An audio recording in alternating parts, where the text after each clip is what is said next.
আমার home district Patuakhali. পটুয়াখালীতে? জি, আচ্ছা, পটুয়াখালী জেলা আর কি। তো ওখান থেকে মাছ ধরার কারণে আর কি দাদা আমার নানা দিতে চাইতেন না মাকে, এই কারণে যে যেহেতু মাছ বিক্রি করে, মাছ কিন্তু বড় ছিল আমার দাদারা প্রভাবশালী ছিলেন। তারপর আর কি আমার পেশা পছন্দ করতো না, পেশাটা পছন্দ করতো না, পেশাটা পছন্দ করতেন না আমার নানা, বাট আমার নানাও গ্রামের ভিতরে অনেক নাম করা ছিলেন। তো তারপরে অ্যাকচুয়ালি আমার মা অনেক সুন্দরী ছিলেন, সেই ক্ষেত্রে আর কি আমার দাদা জোর করবো যেভাবে হোক না কেন নিয়েছে। নেওয়ার পরে দেন বলেছিল যে তখন হচ্ছে আপনার গ্রাম্য একটা ছিল এই এখন যে অ্যাকচুয়ালি বলে যৌতুক, কিন্তু তখন হচ্ছে আমার নানাকে আমার মাকে পণ দিয়ে নিবে। তো আমার দাদা মারা যায়, কিন্তু আর পণ টন দেওয়া হয় না। দাদা মারা যায় হচ্ছে আপনার সামুদ্রিক জাল পাততে গেছে, জালি করতে গেছে, তখন ওখান থেকে মারা নিয়ে আসে না আমার মাকে। দেন নিয়ে আসার পরে আমার দাদা মারা যায়। মারা যাওয়ার পর আস্তে আস্তে আমার দাদার বাড়ির ফ্যামিলি আস্তে আস্তে ধ্বংস হওয়ার পথে চলে গেল। দেন গরু ছিল, যা কিছু ছিল আস্তে আস্তে সব কিছু আর কি মারা যাওয়ার পর যে চলে গেল। দেন আমার মা আমার বাবা তখন কোনো কিছু করতেন না। আমার দাদার সাথে যেত, যাওয়ার পরে আর কি ওইটুকুই শুধুমাত্র, কোনো কাজ টাজ কিছুই করতেন না। তো এখন আমার নানা কি করবেন, আমার নানা আমার বাবাকে নিয়ে আসলো, মাকেও নিয়ে আসলো, আমার নানা বাড়িতে থাকলো, খাইলো, সব কিছু ওখানেই করলো। দেন আমার বাবা তারপর ওই সেম কোনো কাজ করার কথা বললে সে কোনো কাজ করতো না। মানে ততদিনে ঘর জামাই হয়ে গেছে? হ্যাঁ, ঘর জামাই হয়ে গেছে, জি। তো দেখা যাচ্ছে যে বিভিন্ন শোতে যেত, বিভিন্ন গান শুনতো, বিভিন্ন যাত্রাপালায় যেত, কোনো কাজ টাজ করতো না। তো আমার নানা একসময় বললো যে এভাবে তোমাদের কতদিন বসিয়ে বসিয়ে খাওয়াবো, তোমরা ঢাকায় চলে যাও। তো ঢাকায় চলে আসলো। ঢাকায় চলে আসার পরে বাবা ঠিকমতো কাজ করতেন না। তো মা এক পর্যায়ে দেখা গেল যে ঢাকায় মা নূতন, কিছুই করতে পারবেন না। তো আবার দেন ফেরত বাড়িতে চলে গেল। তখন আমার একটা বোন হলো, বোনের বয়স হচ্ছে তখন ছিল, হওয়ার পরে ওই আমার বোনকেও আমার নানার বাড়ি থেকেই আর কি করতো। তো দাদা বাড়ি থেকে কোনো হেল্প পেতো না। তো আমার মাকে আমার নানা হচ্ছে বাবাকে সুখী করার জন্য আবার নানা বাড়িতে রাখলেন, অ্যাকচুয়ালি ঘর জামাই বলতে গেলে।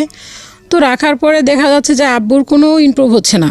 সে শুধু ওই বিভিন্ন ইয়েতে যেত আর কি, বিভিন্ন যাত্রাপালায় যেত, বিভিন্ন নির্বাচন করলে ওখানে যেত আর কি, বিভিন্ন রাজনৈতিকের কাজই করতো।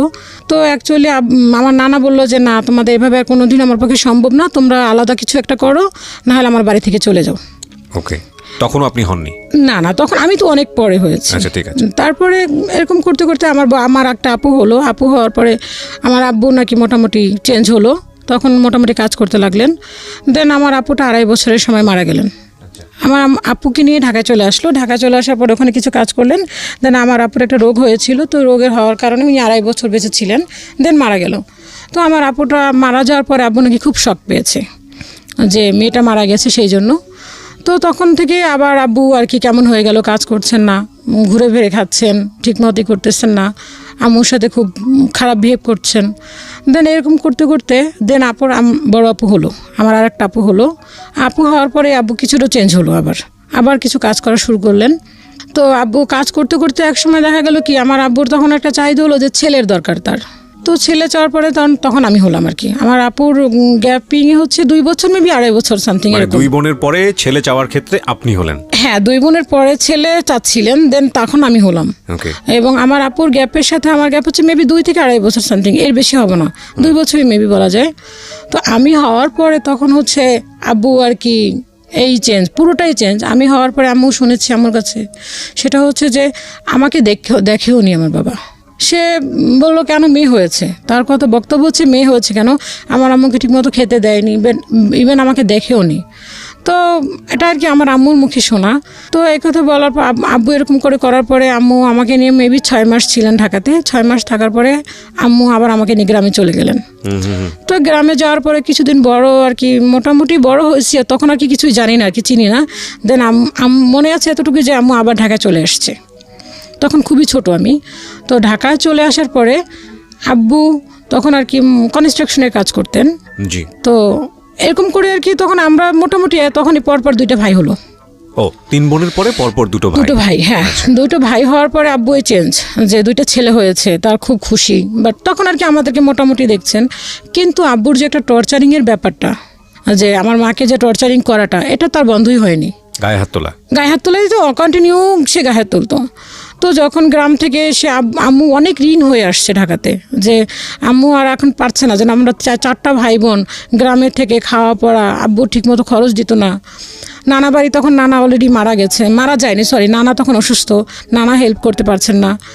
তো কী করবে, ঢাকায় চলে আসলাম।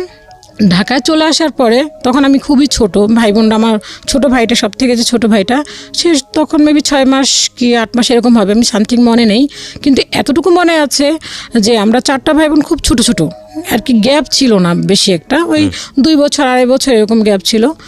তো আব্বু একটা অসুস্থ হলেন, টিবি রোগ হলেন। টিবি রোগ হওয়ার পরে আম্মু আর কি এমনভাবে মানুষের কাছে মানুষ আর কি কাজ করতো, আম্মু পিছনে অনেক কষ্ট করছে, অনেক, আমাদের জন্য প্রচুর পরিমাণ কষ্ট করতেন। তো সেগুলি আমি জানতাম না আর কি, আম্মু বলেছেন যে তোমাদেরকে নিয়ে অনেক কষ্ট করেছি আমি।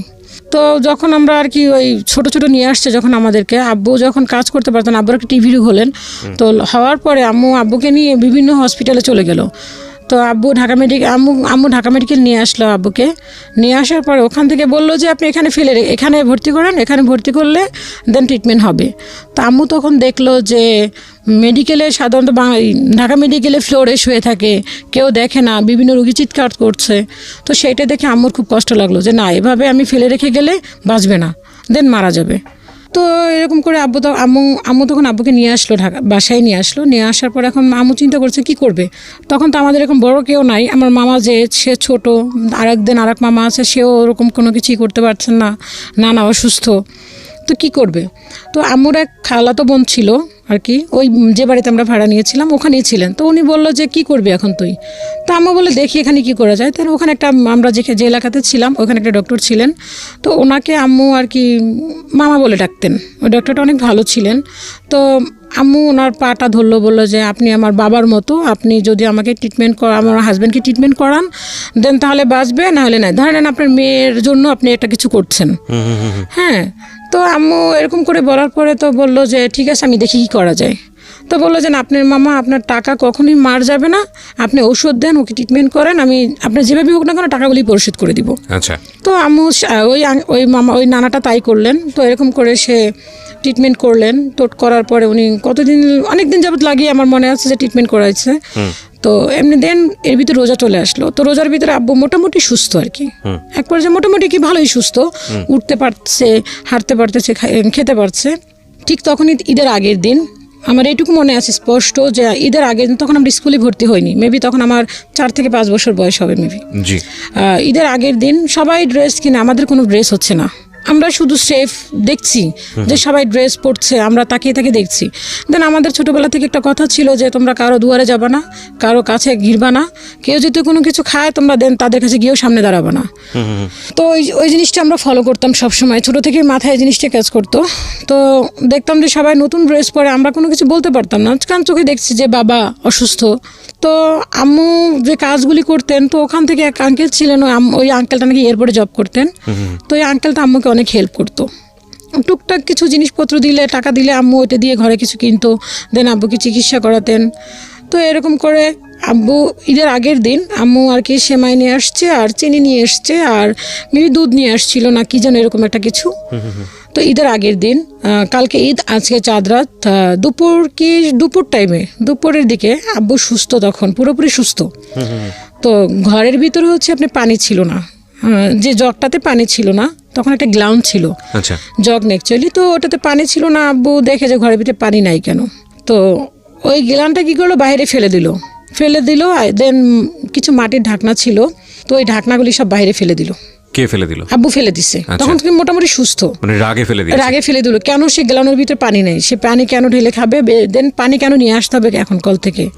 ফেলে দেওয়ার পর আম্মু এতটাই ভীতুই বলবো আম্মুকে, আম্মু কখনোই আব্বুর চোখের দিকে তাকে কথা বলেনি, এবং এখনো আম্মু ওরকমভাবে কোনো আব্বুর প্রতি কোনো রিয়েট দেখায় না।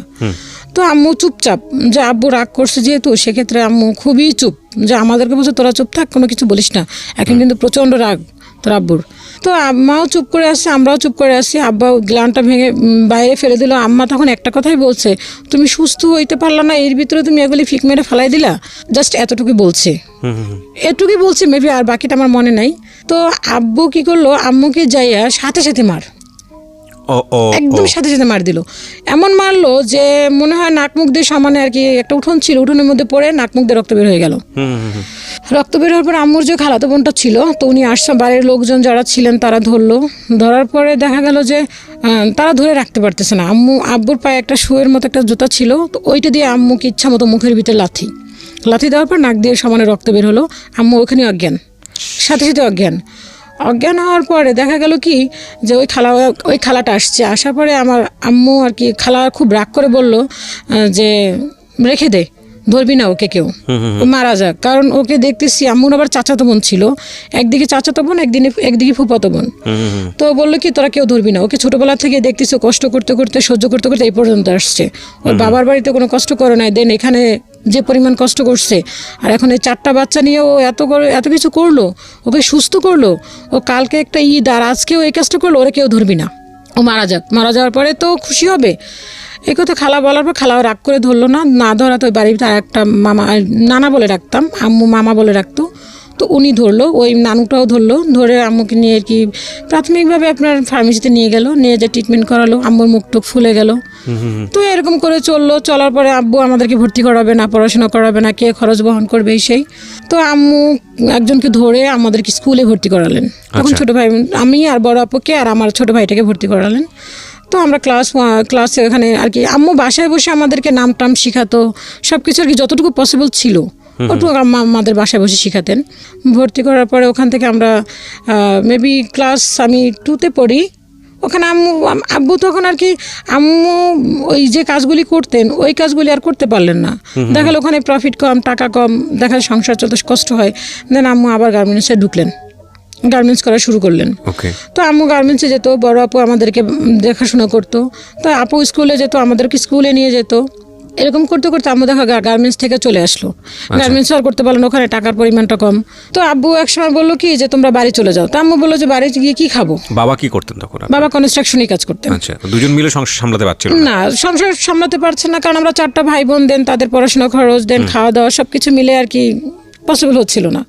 তো আব্বু বললো কি যে তোমরা গ্রামে চলে যাও। আম্মু বললো যে গ্রামে গিয়ে আমরা কি খাবো, গ্রামে গিয়ে খাওয়ার মতো তো কোনো কিছু নাই, যে আমাদের ওরকমের সম্পত্তি যা ছিল সব আমার চাচারা ভাগ করে নিয়ে নিচ্ছে, তো ওখানে তো আমাদের কিছুই নাই, তা বাড়িটা ছাড়া তো কিছুই নেই, তো আমার খেতে হলে তো আমার তো ওরকম ইনকামের প্রয়োজন, আর আমি গ্রামে গিয়ে কী কাজ করব। তো আম্মু ঢাকায় রয়ে গেল। থাকার পর আমি ক্লাস 3তে যখন উঠছি, 3তে ওঠার পরে আমার ছোটো ভাইটা তখন ক্লাস 1-এ পড়ে, আপু 4-এ উঠছে।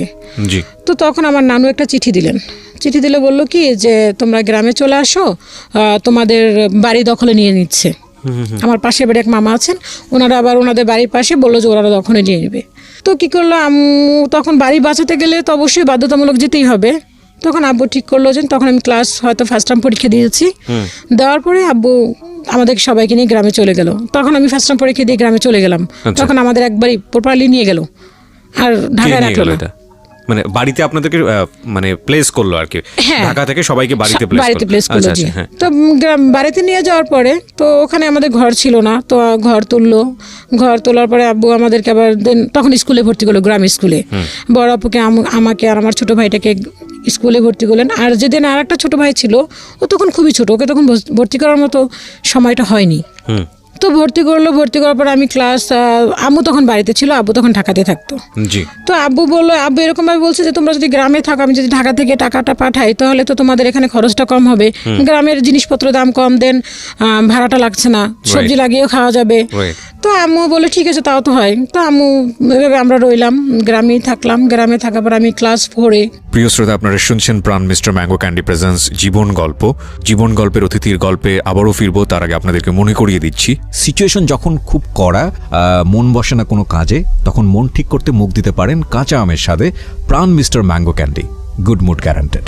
আর আমাদের আজকের এই গেস্টকে যদি আপনি দেখতে চান, প্লিজ চলে আসবেন আমার ইউটিউব চ্যানেলে। আমার ইউটিউব চ্যানেলের ঠিকানা হচ্ছে www.youtube.com/RJKebriafm। আমি আবারও বলছি www.youtube.com/RJKEBRIAFM। চ্যানেলটি আছে কিবরিয়া আরজে নামে। Please like this channel. আমরা ফিরে যাচ্ছি আমাদের অতিথির গল্পে। জি, আব্বু টাকা পাঠাচ্ছে না আর কি, টাকা পাঠাচ্ছে বললেই বলে আমার কাজ নেই, আজকে আমার এখন বৃষ্টি, এই সেই বিভিন্ন ধরনের অজুহাত দেখাচ্ছে। তো আম্মুকে বললো কি যে তুমি দেখো কারো কাছ থেকে ধার দেনা করে পারো কিনা। তো আম্মু ধার দেনা করতে এমন একটা পর্যায়ে চলে আসলো, দেখা যায় কাউকে বলতো যে 1 কেজি চাল, হাফ কেজি চাল, এরকম করে। তো আমার এটুকু মনে আছে যে দুপুরে যে কখনো পেট পুরে খাওয়াটা, ওইটা কখনো মনে হয় আমি দেখিনি, যে আব্বু যখন গ্রামে আমাদেরকে দিয়েছে। তো আব্বু কী করলো, ওরকম করে করতে করতে আম্মু এখন এমন পরিমাণ দেনা হলো, তখন সুদে টাকা নেওয়া শুরু করলো আম্মু। যে সুদ করে টাকা নিয়ে সংসার চালাচ্ছে আম্মু। আব্বু বলছে টাকা দিবে, আম্মু চিঠি দিচ্ছে, আব্বু বলছে যে হ্যাঁ এই যে দিব, এরকম করতে করতে আব্বু আর টাকা দিচ্ছে না। ইতির ভিতরে শুনে আব্বু এখানে কার সাথে রিলেশন, আম্মু গ্রাম থেকে শুনছে যে কার সাথে আব্বু রিলেশন, আব্বু তাকে বিয়ে করবেন। তো আম্মু বললো যে 4টা ছেলে মেয়ে রেখে সে আবার বিয়ে করবে, তা আমি এদেরকে নিয়ে কী করবো। তো এরকম করতে করতে আম্মু আর কি এমন একটা পর্যায়ে চলে গেল যে গ্রামে এখন কেউ আমাদেরকে ধার দেনাও দিচ্ছে না। যদি কারো বাড়িতে, কিন্তু আমরা যে ধার দেনা করে খাচ্ছি, বাট এটা কিন্তু কেউ জানছে না যে আমরা দুপুরে খেতে পারছি না। দেখা গেল আমরা রাতে রান্না বা সকালে রান্না করছে বা রাতে রান্না করছে, ওই বাসি ভাতটুকু থাকতো, ওইটু পানি দিয়ে আমরা খেয়ে ফেলতাম 4টা ভাই বোনই। এর আমাদের পড়াশোনাটা আম্মু বন্ধ করেনি, আম্মু ওভাবে আমাদেরকে পড়াশোনা চালিয়েই নিচ্ছে। তখন হচ্ছে আমার মামা ক্লাস সম্ভবত মেট্রিক পরীক্ষা দিয়েছে, এরকম কিছু একটা। তো এরকম করতে করতে আম্মু ঢাকায় যখন না, তখন আম্মু বললো যে না আমার পক্ষে আর সম্ভব না, আমি ঢাকায় যাব। দেন এর ভিতরে আমরা যদি কারো বাড়িতে যেতাম, সবাই যদি জিজ্ঞেস করতো তোরা কি দুপুরে খাইছিস, তো আমরা বলতাম না আমাদের সকালে যে ভাতটুকু ছিল ওইটুকু আমরা খাইছি। কারণ মানুষই দুপুরে পেট ভরে খায়, দেন রাতে আর সকালে কম খেলেও চলে, দুপুরে তো মানুষ পেট ভরে খায়, আর তোরা রাতে খাস আর দিনে না খায় থাকোস। তো এরকম করে বললো, বলার পর আমরা ওগুলি কোনো কিছুই করতাম না। আর আম্মুর কথা ছিল যে তোমরা কারো দুয়ারে গিয়ে থাকবা না, কারো খাবার দেখলে সেখানে দাঁড়াবা না, যদি তোমাদেরকে কেউ কিছু দেয় কখনো নিবাও না। দেন আমরা কখনো কোনো কিছু ধরতাম না, 4টা ভাই বোন ছিলাম, কারো দুয়ারে গিয়ে দাঁড়াতাম না। দেন চাচার বাড়ি ছিল, পুকুর বাড়ি ছিল, কখনো তাদের বাড়িতেও যেতাম না, না খেয়ে থাকলেও যেতাম না। তো আম্মু আবার কীগুলো ঢাকায় নিয়ে আসলো, তখন আমি ক্লাস 4-5 পড়ি। 5 পড়ি, তখন আম্মু কী করলো যে আপুকে আর আমাকে ঢাকা গ্রামে রেখে আসলো।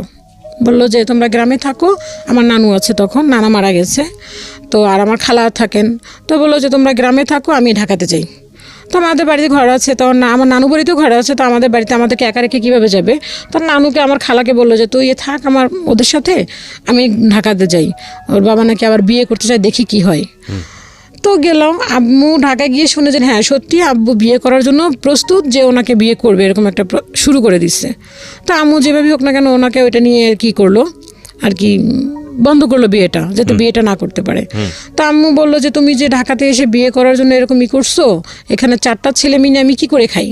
তো আম্মু বললো যে ঠিক আছে। আব্বু তখন আর কি বিভিন্ন রকমের অজুহাত দেখাচ্ছে, কিন্তু আম্মুকে যে টর্চার করার কখনোই থামে নাই। গ্রামে থাকতেও দেখতাম আব্বু মারতো, ঢাকাতে আসতো তো সেম। তো আম্মু ঢাকাতে একবারে চলে আসলো, 2 ভাইকে নিয়ে আমাদেরকে গ্রামে রেখে আসলো। আপু তখন ক্লাস 5 উঠছে, আপু তখন ক্লাস 6, আমি তখন ক্লাস 5। তো আমাদের পরীক্ষা শেষ হলো, দেন আপু ভর্তি হলো, আমিও ভর্তি হলাম, ক্লাস 6 ভর্তি হলাম। ভর্তি হওয়ার পরে আম্মু আমাদেরকে ওখান থেকে ঢাকা থেকে 500 করে টাকা পাঠাতো আমাদেরকে খাওয়ার জন্য, কিন্তু ওটুক দিয়ে আমাদের হতো না। 500 টাকা 2টা বোন পড়াশোনা খরচ দেন। এটির ভিতরে আমার মামা আবার কিছু টাকা পাঠাতেন। তখন আমার মামা ইন্টারমিডিয়েট কমপ্লিট করেছে, সে দেন ভার্সিটিতে পড়ে। তখন সে টিউশনি যে করতো, ওই টাকাগুলি সবটুকুই আমাদেরকে আর কি যতটুকু পসিবল ছিল অতটুকুই পাঠাতো।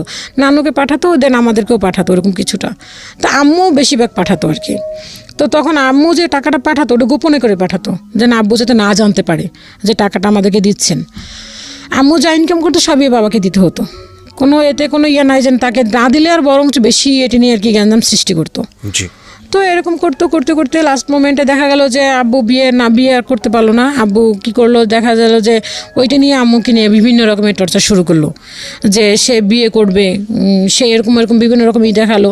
তো আম্মু যেভাবে আপনাকে এক পর্যায়ে বিয়েটা থামানোর পরে আম্মু এখন ঢাকাতে কি করবে, কিছু করার তো নাই। তো একটা নানু ছিলেন আর কি, তো নানুটা মারা গেছে। নানুটা অনেক ভালো ছিলেন, আম্মুকে নিজের মেয়ের মতো দেখতেন।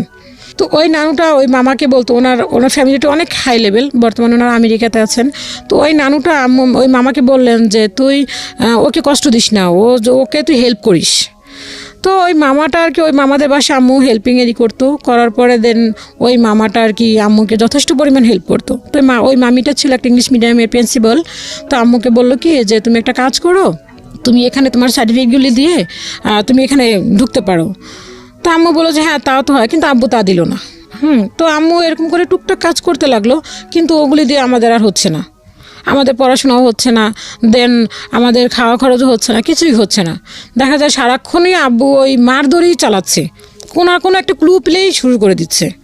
তো এরকম করে যখন 6 হলো, তখন আম্মু বললো কি আমার পক্ষে আর সম্ভব না, আমি আর টাকা পয়সা দিতে পারবো না তোমাদেরকে, তোমরা ঢাকায় চলে আসো। আপু তখন ক্লাস 7, আমি দেন ক্লাস 6ও কমপ্লিট করছি, আমি 7 উঠছি। তখন আম্মু বলে ঢাকা চলে আসো। তো ঢাকায় চলে আসলাম, ঢাকায় চলে আসার পরে তো বাসায় এসে দেখি আব্বু ওই আম্মুকে কিছু না কিছু দিয়ে আর কি শুরুই করে সারাক্ষণ। তা আম্মু যথেষ্ট পরিমাণ পারে যে চুপ থাকার জন্য।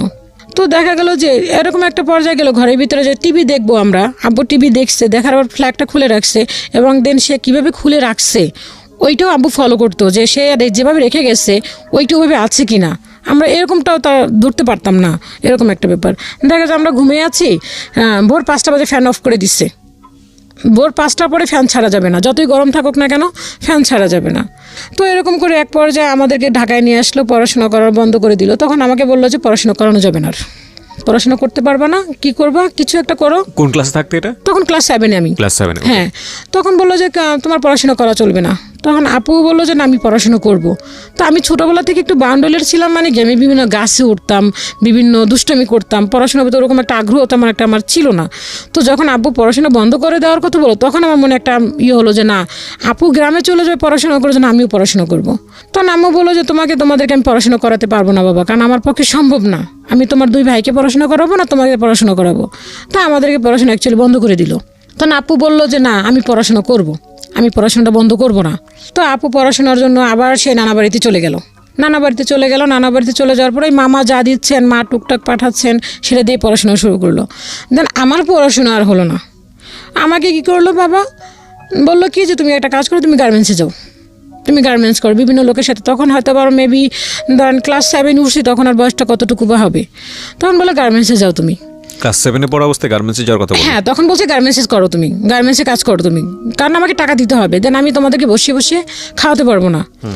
তো গার্মেন্টসে দেওয়ার কথা বললো। তো আমার মামা সে বললো কি যে না গার্মেন্টসে গেলে দেখা যায় একটা গার্মেন্টসে খারাপ তা বলবো না, গার্মেন্টসে গেলে দেখা গেল একটা যে প্রপোজাল আসলো, মেয়েকে কি করে, মেয়ে গার্মেন্টসের কাজ করে, তখন একটা ভালো যে আমি একটু ওদেরকে বিয়ে দিবেন আপনি, তাও তো পারবেন না।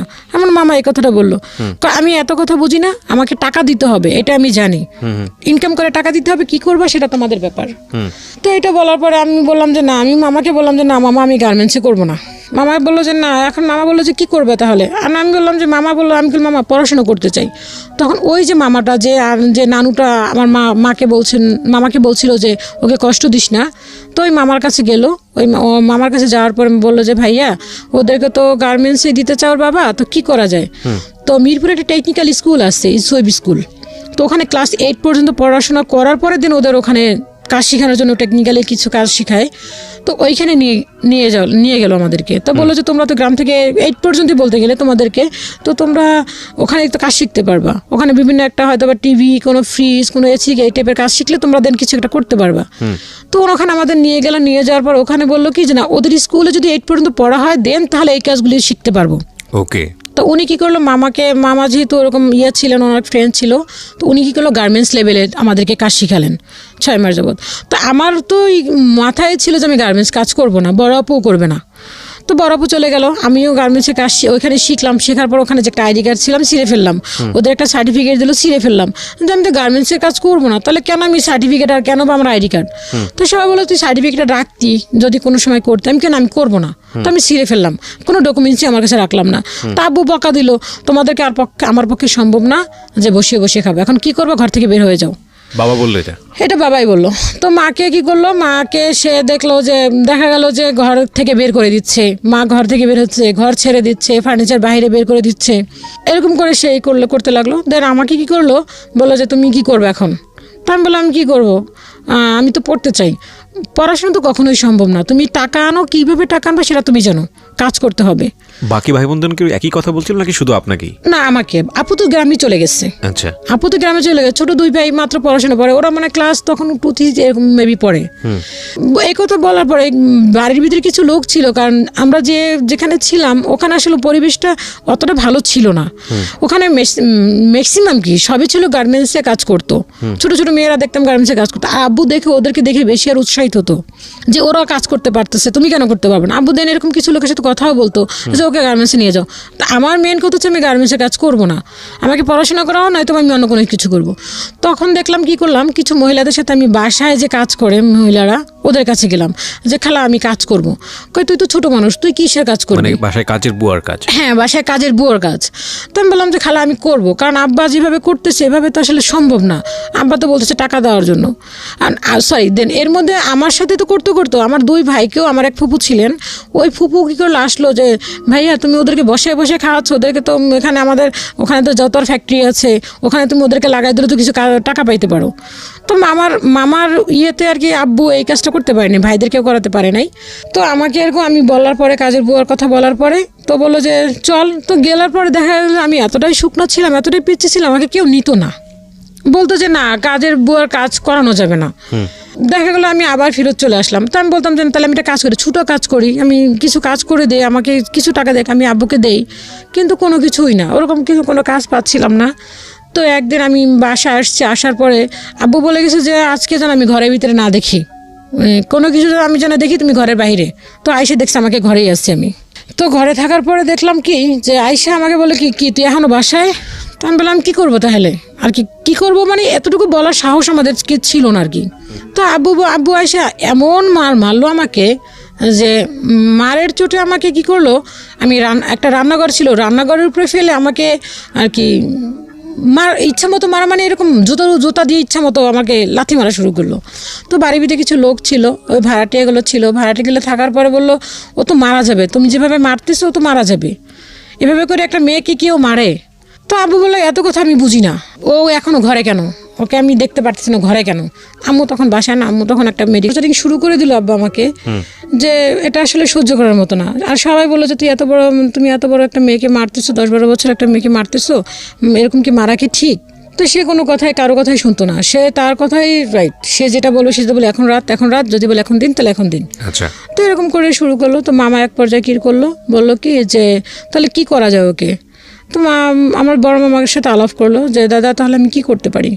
তো বড় মামা বললো যে তাহলে কী করবি, তাহলে একটা কাজ কর, আমার বাসায় দৌড়ে, আমার বাসায় দে, ও আমার বাসায় বসে কাজ শিখুক, আমি কাজ শিখাই দিই, কিছু টেলারিংয়ের কিছু একটা কাজ শিখাই দিই, দেন কাজ শিখিয়ে দেওয়ার পরে ওকে কিছু একটা করবে।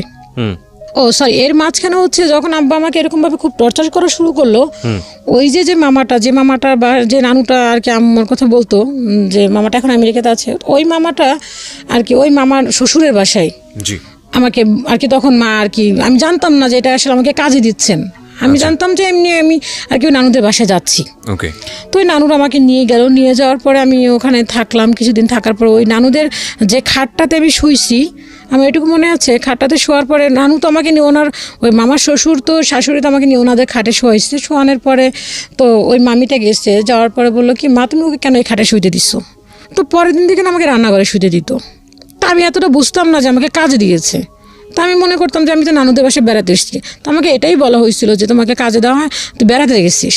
তো ওখানে আমি মনে হয় 2-3 মাস ছিলাম। তো আসার পথে না ওখানে ওনার মেয়ে ওই নানুর মেয়ে ছিল আর একটা খালামণি কী করলো, আমাকে গাড়ির ভিতরে বসে আমাকে 200 টাকা মেবি 300 টাকা এরকম আমাকে হাতে দিচ্ছে। তো আমি বললাম খালামণি কিসের টাকা এটা?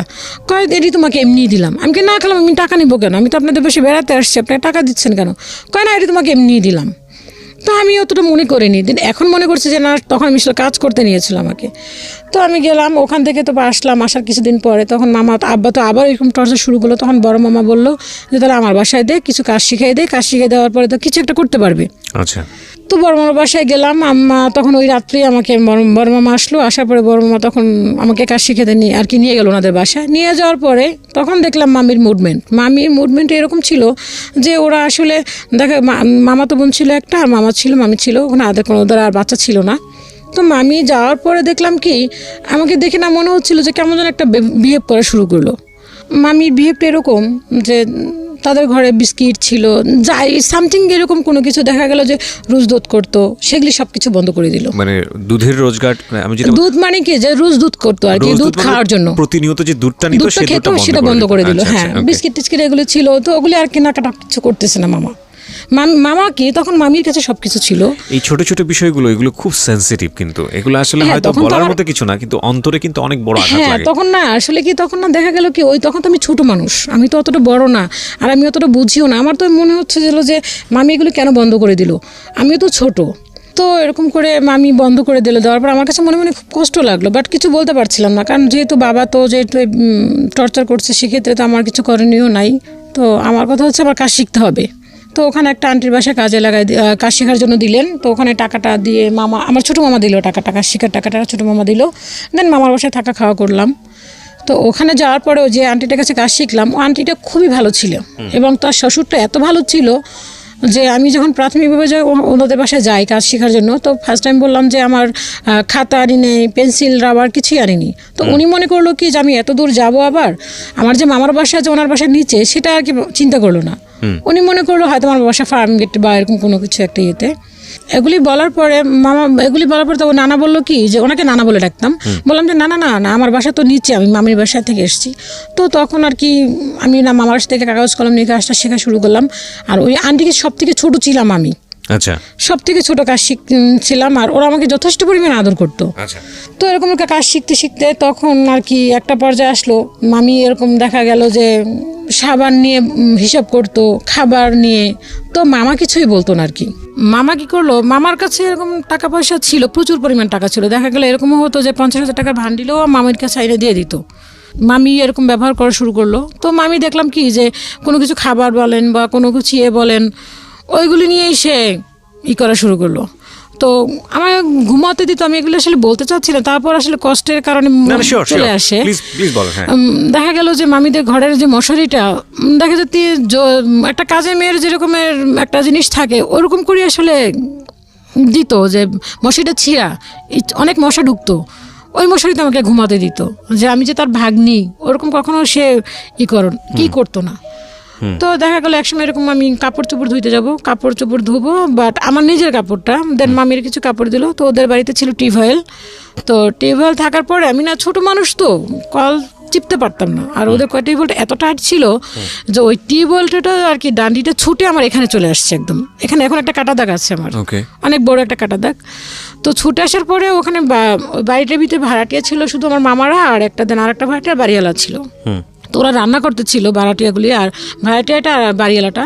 তো ওরা দৌড় দিয়ে আসলো, আসার পরে বললো কি হয়েছে, উঠে দেখে কি আমার সামনে মুখ দিয়ে রক্ত বের হচ্ছে। এখান থেকে রক্ত বেরোয়, গায়েটা ফ্রক পরা ছিলাম, পুরো ফ্রকটা ভিজে গেল। আচ্ছা, ফ্রকটা ভিজে যাওয়ার পরে মামি আসলো, এসে আমার গায়ে থেকে ফ্রকটা খুলে আমাকে ফ্রক দিয়ে চেপে ধরলো, এখানটা মুখটা চেপে ধরলো। চেপে ধরার পর আমার মামা তো বলে নাম ধরে বললো কি, তুমি একটা কাজ করো, তুমি ওকে মেডিকেল না এখানে ফার্মেসিতে নিয়ে যাও। তো মামি বললো কি আমার কাছে টাকা নেই। তো বাড়ি গেলে নিয়ে আন্টি বললো কি যে এটা কোনো কথা বললা, বা টাকা নাই আপনার কাছে, আর ওর বাবাকে কে না চিনে, এক নামই তোর বাবাকে চিনে, ও যদি এখন আপনি নিয়ে যান ওর বাবা টাকা এটা বিকালে দিতে পারবে না। কিন্তু মামির কাছে তো টাকা অল টাইম থাকতো এবং এখনও ওনার কাছে টাকা থাকে সবসময়। আচ্ছা। তো মামি আর নিয়ে গেলেন না নিয়ে যাওয়ার কারণে তো কি করলো, ওই দিয়ে ওই কি যেন প্রাথমিকভাবে স্যাবলন ট্যাবলন দিয়ে করলো, রক্তটা কোনোভাবে থামানোর পরে বিকেল আমি কাজ শিখতে গেলাম। আমাকে তখন কোনো ডাক্তারের ট্রিটমেন্ট বা কোনো একটা ট্যাবলেট বা কোনো কিছুই দিল না। তো বিকেলে আমি কাজ শিখতে গেলাম, কাজ শিখতে যাওয়ার পর ওইখানে ওই আন্টিটা আমাকে বললো কি যে কি ব্যাপার তোমার এখানে কি হয়েছে, মুখটুক পুরো ফুলে গেল। তো বললো আমি বললাম কলের সাথে বাড়ি খেয়ে আন্টি মাথা কেটে গেছে। ডাক্তার দেখাইছে? আমি কি না আন্টি আমি ইঞ্জেকশনের খুব ভয় পাই, এগুলি দিতে পারবো না। তাহলে তো তোমার পরবর্তীতে সমস্যা হবে। আমি কি সমস্যা হবে না, এটা কিচ্ছু হবে না, ঠিক হয়ে যাবে। তো আন্টি বললো চলো আমি তোমাকে ডাক্তার দেখাই নিয়ে আসি। তো আমি বললাম না ডাক্তার দেখাবো, কারণ আমি যদি ওখানে যদি বলতে যাই তাহলে আমার মামা ছোট হয়ে যাচ্ছে, আমি কেন ওখানে এটা বলতে যাবো। হ্যাঁ, এটা আমার নিজে থেকে এসছে, আমি এটা কেন বলতে যাবো। ওরা আমাকে অনেক আদর করতো, ওই আন্টি আঙ্কেল অনেক আদর করতো। ওরা যদি কোথাও বাসায় কিছু তৈরি করতো আমাকে ডাকতো আর কি নিজের মেয়ের মতো। ওদের বাসায় কোনো বাচ্চা ছিল না। তো মামি এরকম বাদ পরে কাজ শিখে বাসায় আসলাম। আসার পরে মামি আমাকে 1 টাকা বের করে দিল। 1 টাকা বের করে দিয়ে বললো কি যে না তো এই টাকাটা দিয়ে তুই একটা ওষুধ কিনে নিয়ে খেয়ে আয়। তো আমি বললাম যে না মামি, আমার এখনও মনে আছে 1 টাকার নোটটা দিল এবং টাকাটা এতটা পুরনো ছিল মনে হচ্ছিল কোনো একটা ডিব্বা থেকে বের করে দিছে আমাকে। তো আমি বললাম না মামি লাগবে না, ভালো হয়ে যাব। তো দেন মামা আসলো, মামা এসে আমাকে জিজ্ঞাসা করলো না যে তোর এখানে কি হয়েছে বা কীভাবে ব্যথা পাইলি বা ওষুধ খাইছিস কি না বা কোনো। তখন আসলে মামা ছিল এরকম মামি ভক্ত, মামি যা বলতেন তাই, এখানে আর দ্বিতীয়বার কোনো কথা বলতো না মামা। এরকম করে চলে গেল। পরে 2 মাস পরে মা আবার ওখানে মাকে বলল যে ওর তো কাজ শেখা প্রায় শেষ, কি করবে। তো মা আবার আমরা যে টেলার থেকে কাপড় বানালাম ওইখানে ওই আন্টিটার সাথে কথা বললো যে আমার মেয়ে তো আসতেছে, ও আপনার দোকানে কি নেওয়া যাবে কিনা। আচ্ছা। তো মা কথা বলার পরে বললো যে হ্যাঁ নিয়ে আসেন। তো এই কথা বলার পরে মা খবর দিল, মা যাইতো মাঝে মধ্যে আমাকে দেখার জন্য। তো দেখতে গেলে তো দেখা গেল এরকম ওইখানে একটা ভাইটে ছিল, ওই আন্টিটা আসলে মানুষই বলে যে হয়তো বা কোনো ক্রিমিনালি করা, কিন্তু ওই আন্টিটা আসলে যা দেখতো তাই বলতো। এরকম একটা হইতো যে দেখা গেলো আমি কাজ শিখতাম, যে কাপড়টা দিয়ে ছোটো মামা যে কাপড়টা আমাকে দিত কাজ শেখার জন্য, আমার পিছনে সব থেকে অবদান ছিল ছোটো মামা এবং আমার মা। বড় মামাও ছিল, বড় মামা যদি আমাকে আশ্রয় না দিত দেন আমি কাজ শিখতে পারতাম না। কিন্তু বড় মামা ছোটো মামা তার বিছানার একটা চাদর দিয়েছিল আমাকে কাজ শিখে আর কি করার জন্য, কেটে কাজটা শেখার জন্য। তো দেন আমি তো ছোটো মানুষ, আমি একটা মেক্সি কাটিং করে শিখে ওইটা আমি পরে ওই আন্টিটাকে দেখাইছি যে আন্টি দেখেন হয়েছে কিনা। তো আন্টি বলে হ্যাঁ তুমি তো খুব সুন্দর করছো, একটা খুব আমাকে উৎসাহ দিল। মামি এইটা নিয়ে আর কি খুব রাগান্বিত যে আমার মেয়েকে কেন একটা প্যান্ট বানাই দিল না। তো ওই আন্টিটা আমাকে বললো যে তুই তো এরকম ভারী যে আন্টিটা ছিল, তুই এরকম প্যান্ট তুমি রেশমা বললো যে তুমি এরকম প্যান্টটা বানাইছো, তুমি যে মেক্সিতে বানাইছো, তোমার বোনকে তো একটা কিছু দিলা না। তো আমার মামাতো বোনটা এরকম ছিল, ও তো ছোট ছিল, ও দেখা গেল কি যে নিজে আমার সাথে মামির সাথে বলে দিত যে আম্মু আমাকে আপু মারছে, কিন্তু আসলে আমি কখনোই ওকে মারতাম না। আর আমার ছোটোবেলা থেকে অবশ্যই আমি কখনো কোনো ভাই বোনদেরকে মারিনি। আমার মারলে বুঝে খুব কষ্ট লাগে আর কি, ভিতরে খুব কষ্ট পাই আমি।